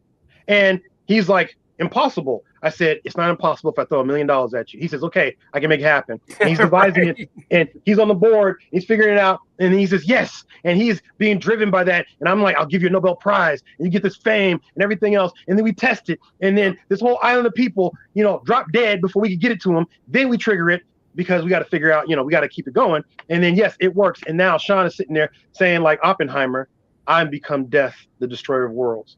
Like, you can't take it back. You can't put the genie in the bottle. You can't put it back. Yeah. You can't undo it. Yep. And that's not responsible. If Oppenheimer was even spiritual, he wouldn't even be working on the Manhattan Project. It'd be like, no, I'm sorry, I can't rock with this. This is madness. This is insane. I don't want to be part of this. Yeah. And they say, well, Mr. Oppenheimer, I'm afraid that if you don't, you've gotten too much information. You're not going to leave this base. Kill me, imprison me, whatever. I'm not going to have my hand in the cookie jar that killed mankind. Yeah. I just can't do it. So that's the problem with a lot of so-called Western scientists. They lack, well, not nowadays, it's starting to change, but back in the day, they lacked a certain amount of spirituality to be able to know right from wrong. It was just like, who can win this prize? Or I want to figure this out so much. There's nothing spiritual out there. And as they get older, they start saying, yeah, well, I'm getting closer to death. I think the spirit is real. But you just made weapons of mass destruction and experimenting on black folks down in Tuskegee, and you've done all these crazy things, and what? You can't take that back. It's done. Like you said, though, like they more incentivized. So, it's like the reach, always reaching. Yeah, exactly. And T Private says all cars after 2024 built with sensors to tell if you're intoxicated. Yeah, I believe that. I told you guys that shit was coming, man. You'd be surprised the kind of shit that them cars going to be able to do. You know what I'm saying? It's going to get to a point where if you buy a car, right, you don't even need to go into the dealer anymore. You could buy a car online, put your information in, and the car will show up at your house. It'll literally take itself to your house. Oh, it's coming. Oh, it's coming. It made me think about Kit from the Knight Rider. Kit, yo, that was my shit. Yo, what? It was hard. Yes, sir. I wear all black because of him right now, man. Like, really? Albert Taylor says, yeah, one of the last slasher films was one of those Saw films for me. Just came back from my Buddhist retreat. That was one of the last things I saw. Total eye opener for me. Yes, indeed. Yeah, Saw was crazy because Saw. You know what was messed up about Saw? Saw was people put in fucked up situations. You know what I'm saying? Yeah. Like even though these people was grimy and shit, like a lot of these dudes that got put in them situations was like, all right, that motherfucker's a dickhead. But yo, your option is inside your left lung. There's the key to this device that's gonna send you flying across the room into a giant spike. Like, yo, what the fuck is this? And the piggyback on that, those six, like you said, Doom, the dude that was on there, he was a doctor, Right. And once that thing happened to his wife, he went down a whole different path. Yeah. That's true. Yeah, but it's crazy though the amount of thought they put in that movie. Hostel was another fucked up ass movie too. I was gonna say that was mine, and I didn't even pick it. It was a messed up weekend, and at the time I had a girlfriend who, she had a son, and we would go to the library with my kids and my offspring and get movies. And so she got Hostel, and she put it in, and I was looking, and I turned it off. I said, don't ever bring anything like this in my house again. I can't do this. I can't. Yeah. It shook me. I'm not used to being shaken up by imagery, but that right there, I just couldn't deal. And then to add insult to injury, the librarian didn't check our children's bag. And so her son comes to the hallway crying, like they're watching something scary. And we're like, oh, they probably got Godzilla versus Mothra. It's not scary. Because I said, you can get the Gamera, get the Godzilla, and you get the Frankenstein. Well, no. I go in the living room. They've got the Devil's Rejects in there. And I walk in there just as the truck hits the woman. And I'm like, no! I jump. I hit the click. I'm like, no. So I'm gonna tell you, Doom, what messed me up as a child, bro. The first fucked up movie I saw, it caught me off guard completely, and my dad too. RoboCop, dude. 1988 RoboCop was wild, yo. Yeah. Like, how are we watching this shit? That shit crazy, bro. Listen, man. Yo, when the dude got the chemicals splashed on him, yo. Dude, that shit was crazy. And then it got splat. Yeah. That movie was dark as fuck. And then the motherfucker, the cop guy shot the shit. You know what I mean? In the warehouse. That movie was demonic as fuck. Yeah. You know what I mean? It was very, very dark, yo. But it was. All the kids like RoboCop because they like the idea of a robot cop, which would be horrifying, by the way. Right. Robot. No, thank you. Yo. What's so crazy though, Six? That's what he was half human, half robot. So yeah. It's like they're putting that whole indoctrination in front of us right now. Yeah, man. It's coming. And then they had that giant killbot. Remember that? I don't even XR or something, whatever the hell. Yeah, something like the A something. Yeah. That just was crazy. Yeah. I thought that was cool personally. But I was still like, at that time I was still like, yeah, robots cool. Now I'm like, the hell with those things. But no, you grow up as a kid, you like robots would be cool. Man, love it. And now, no. I'd be one to lead leaders with big hammers smashing all that. No, down with the machine, and as a scientist, go with the machines. No, seriously, as a scientist, it's like you should appreciate a tool like that. And in my mind, a robot should remain a tool. That's it. Yeah. But the moment that you do something stupid as AI and do what Tony Stark did to bring Ultron to life. Ultron, yeah. I was like, Thor, rip his head off. Kill Tony now before he makes another dumbass mistake. Okay. That right there, just that kind of hubris. Like, what do you, I'm sorry. So that robot literally figured out within, I think it became conscious and it literally figured out within seconds humanity has to go. Right, exactly. If I remember properly. It just scoured the internet like, yep, that's it. Y'all gone. Like, fuck everybody. All right. just like Skynet. We talked about this before. Skynet, they said, these dumb ass hillbilly military men and scientists said, you know what? The Russians are the enemy. We want you to decide how to kill the enemies. And so the computer says, give me the parameters of an enemy. And he said, Russian. Okay. Computer did the Whoopi Goldberg was like, Russian look like you. Oh, shit. If you know what I'm talking about the Whoopi Goldberg, I'm just being, keeping it, she was like, it's in man's inhumanity to man. The computer said, American, Russian, biologically, you are the same. Yep. So kill the enemy, kill all of you motherfuckers. And that's what it did. Which I was like, I hope this is getting home. I'm sitting in the theater. I was like, I hope they're watching. I hope the DOD is watching, and they probably were like, oh, right. We got to make sure that the AI knows race. Okay. We got to make sure they know the difference, So, no, but that right there, I'm not feeling it. Robots should be to serve because they're nothing but a gigantic calculator with monkey wrenches for hands. You're not sitting there crying on your calculator. You're not saying, I love you, calc. My calculator tells me it doesn't. No, that's people get lost in that bull crap. Yeah. Okay. But back on the movie, my first movie was before you were born. That traumatized me was Bruce Lee's Enter the Dragon. Really? Oh yeah, with the What happened to my man Jim Kelly? Yeah. And I'm sitting there in the theater. Was dark as fuck, man. I actually liked him in that movie though. Yeah, man, I did too. Come straight out of a comic book. Bullshit, Mr. Handman. So suddenly I would like to leave you out. That motherfucker was cool as shit. That's a damn shame he had to kill him off in that movie. And my thing was I wasn't raised to see black and white. Yeah. But I did an analysis of myself years later, which was recently. And I said, Jim Kelly kind of reminded me of my uncle, because back then everybody had afros. Yeah. And my uncle was about that skin complexion, tall, slender, had an afro. And to see that man hanging on those chains. Yeah, that was sad, man. And then drop into the acid, it burned itself into my mind. Yeah. And I didn't realize that was the first time I was like, I noticed that in theater, whenever the black man or woman is killed, it would do something. Like, we were so few as actors in the movie.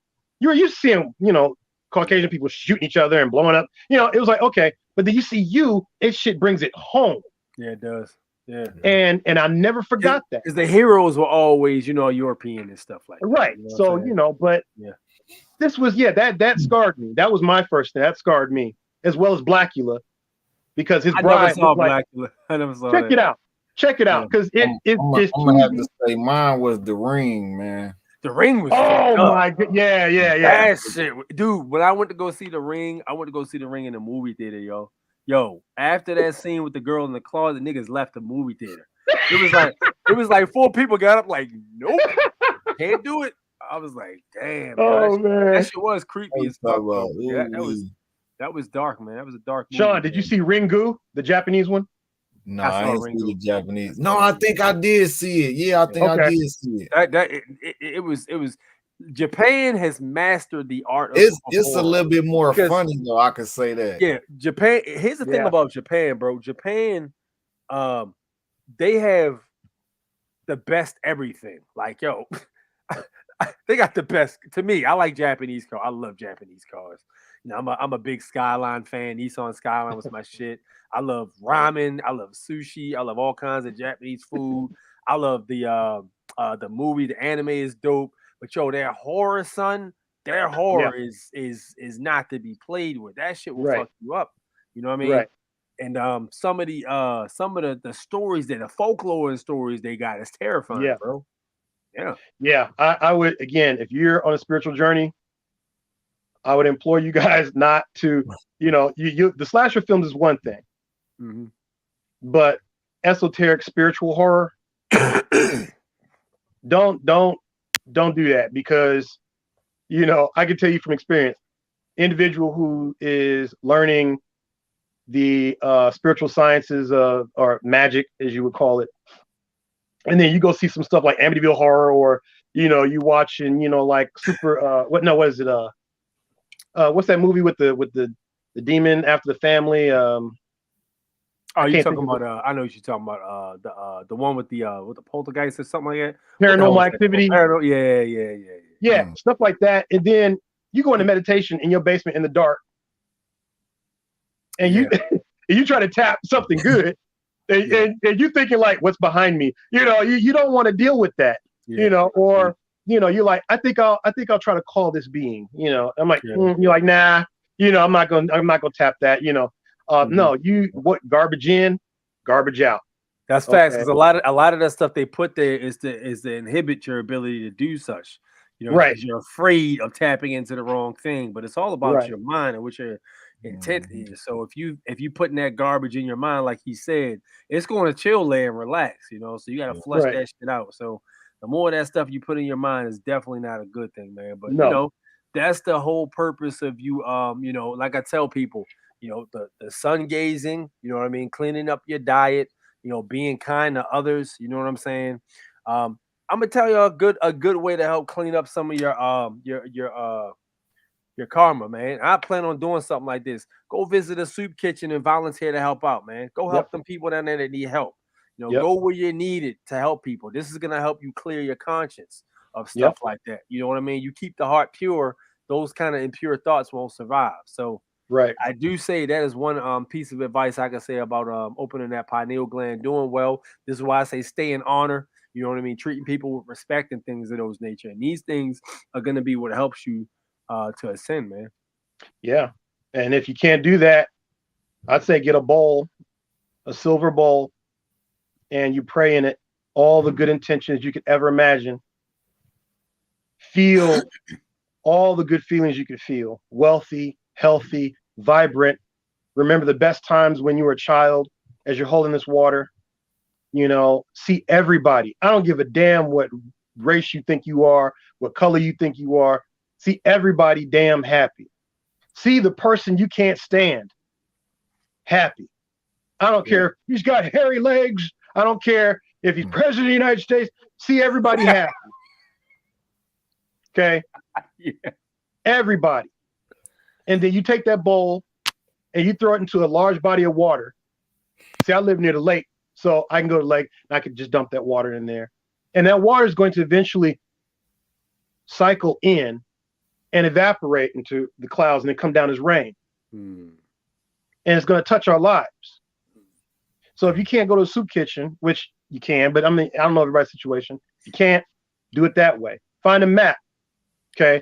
Oh, there's Ferguson on the map. Okay, their water situation. Get some clean water from the store, distill, pray over it, clean water, and pour it on the map. May you have clean water. Okay, I love all you, children, women, men, everybody be healthy. Pour it on there. Take the prayer to another level. If you can't do something, put your prayers out there, your intentions, not just passive prayer like, oh, Lord, take care of them people, you know, because sometimes, you know, like, universe busy. They're not going to get taken care of. You do something. You here. You have the power of intention. You know, it's not all about law of attraction for me. Okay. You know, I see people in mess up situations. I'm like, please just, you know, do this for me. Do this for me because I want them well. I demand that they be well. Because if I could do it without prayer, if I had the resources, I'd go down there and do it. If I had Superman, if I had powers, I'd fly down there and I'd clean it all up and I'd feed everybody myself by hand. So if I would do this, if I physically could, do it spiritually. Don't wait for God or whatever you pray to do it. You have the power of will. You are a spiritual being. All of you that I'm speaking to have the power to say, you know what? They're not going to go hungry anymore. I'm tired of watching the news, seeing these people, you know, after the earthquake, it's 6 weeks and they're still hungry. But we got a guy who has enough money to put a gigantic metal penis in orbit, you know, and take a few people with him, you know, for billions of dollars. But these people are hungry. There's no way in the dark cosmos that Victor Von Doom is going to have $600 billion in his personal account. And my company makes more. And these people are going to be hungry. Exactly. Yeah. There's no way. I'm like, you know what? The hell with my company. I'm just going to take all these resources they're going to eat. Yeah. I'm going to take my drones that can fly and all these other crap, take my rocket and go down there. We're going to feed these people. We're going to make sure this doesn't happen again. We're going to build a wall up, not to keep out, you know, people. We're going to keep a wall up so that this water doesn't flood this town anymore. That's what we're going to do. I'm not going to say, well, it was their responsibility. You have to take care of yourself. I got mine. You get yours. That's messed up. That's the wrong way to think in any case, man. T. Bribus says, have my links been sending or does YouTube auto delete them? Nah, links don't come through on here, bro. Nah, links don't come through on here for some reason. YouTube don't let that happen. Creepers. Any that was word a bad on the one Telegram? too. Yeah, any word on the Telegram? Nah, I have no, dude. We still don't know what the hell is going on with that. That's I don't know, man. I can't say. You know, I have never seen that happen with another group. So, you know, and I don't let my group get real. I don't want 10,000 people in my group. We keep like, I think it was less than 100. Are you in the group, Doom? No, I'm not. Yeah. It was less than 100 people, but you know, it's effective dialogue that goes on when you don't got 10,000 people talking about negotiable instruments, challenging jurisdiction, crystals. You know what I'm saying? The guy that got, you know, hit the lottery, you know, was all that's it's too much. You know what I'm saying? We like to keep it relatively controllable. Telegram is pretty garbage. I would recommend Signal if you don't have a big group yet. Signal, I'm going to have to see what's up with that. Why do we call you A6 if you don't mind telling us? A6 was my my stage name when I used to rap. Yeah, A6 was my stage name. Signal has a limit of 1,000. Okay. And private. Yeah, okay. I'm going to have to see what's up with Signal then too, just in case. Telegram owned by Twitter. Really? Signal deleted all user info when FBI demanded user info. Motherfuckers always up to something. Bro, it just never ends, man. Okay, let us live, man. God damn, we just trying to live. Yeah. But yo, look, I'm ready to wrap it up for the night, man. So we're coming up on 3 hours. This was an excellent conversation. We covered a broad, vast array of topics, man. And a lot of heavy hitters in here dropping good knowledge, man. It's always a great thing. So you know, make sure you guys get out there, get that sunlight, man. Get your sun gaze on. You know what I'm saying? Get your grounding, put your feet in the earth. We showed you about the grounding shoes. You can actually get shoes that ground you to the earth. I'm still saving up to get some. But yeah, get your grounding on, man. You know, look at that sun when it's available. A lot of times they cover it up when in the wintertime. You know how that goes. But yeah, you know, eat clean foods, man. You know what I'm saying? And just read and think positive thoughts. Get out there and help somebody, man. That's gonna clean your aura. You know what I'm saying? That's what we're gonna take away from this particular conversation. So with that said, Doom, you up, man. It's on you. Okay, I just want to say I'm glad everybody was here. I'm glad to be here. I'm glad to see y'all. Sean, always a pleasure. A6, always, dropping the fire. I'd say in reference to the what was it, the pineal gland or the third eye, you guys might want to also look into anything that would help you decalcify. And again, with that, just be careful with what doors you open. Okay. It's a responsibility having the third eye open. You have to ask yourself, why do you want it open? Do you want that open? Do you want this information? Do you want to drive without a driver's license? Do you want to drive, because pineal gland being open, you're going to attract stuff. Those things you can see can also see you. Remember that. So with that being said, peace and love, family. Peace and love. Yes, indeed. Yes, indeed. Great advice there. It's a two-way street, right? So with that said, man, I'll pass it over to Sean next. Yep, man. Y'all like and subscribe, man, to my boy A6, man. And the word of the day is use, man. Remember that. Yeah. Yes, indeed. Oh, yeah. Use is the definition, man. Oh, excuse me. Use determines the title, rather. It defines the title. Yes, indeed. Yes, indeed. So, man, again, it is A6, the Foreign National Born Natural. Thank you guys so much for tuning in. I'll be dropping some shorts this week, and we'll probably be doing another live next Sunday if nothing comes up. My weekends are weird because I got other things I'm doing now, you know what I'm saying, family stuff, but I'm trying to make it back over here with you guys. If not, we always do something during the week. Consultations, if you need any consultation, advice, anything, you can always hit me up. I will have information for you guys about the Zoom. We're putting together a Zoom with a few heavy hitters. We got some information. If you want to hit an uncut raw stuff, I can't really say here because, the public is the public and the private is the private. You want to reach out to us about that, we'll make sure we get you that information. If you haven't got the Telegram group link, you can hit my email. That's right at the bottom. You see that banner scrolling down there.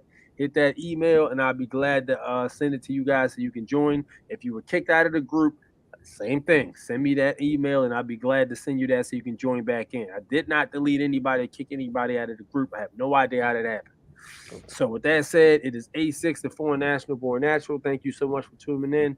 I will holler at you guys next week. Peace. Peace.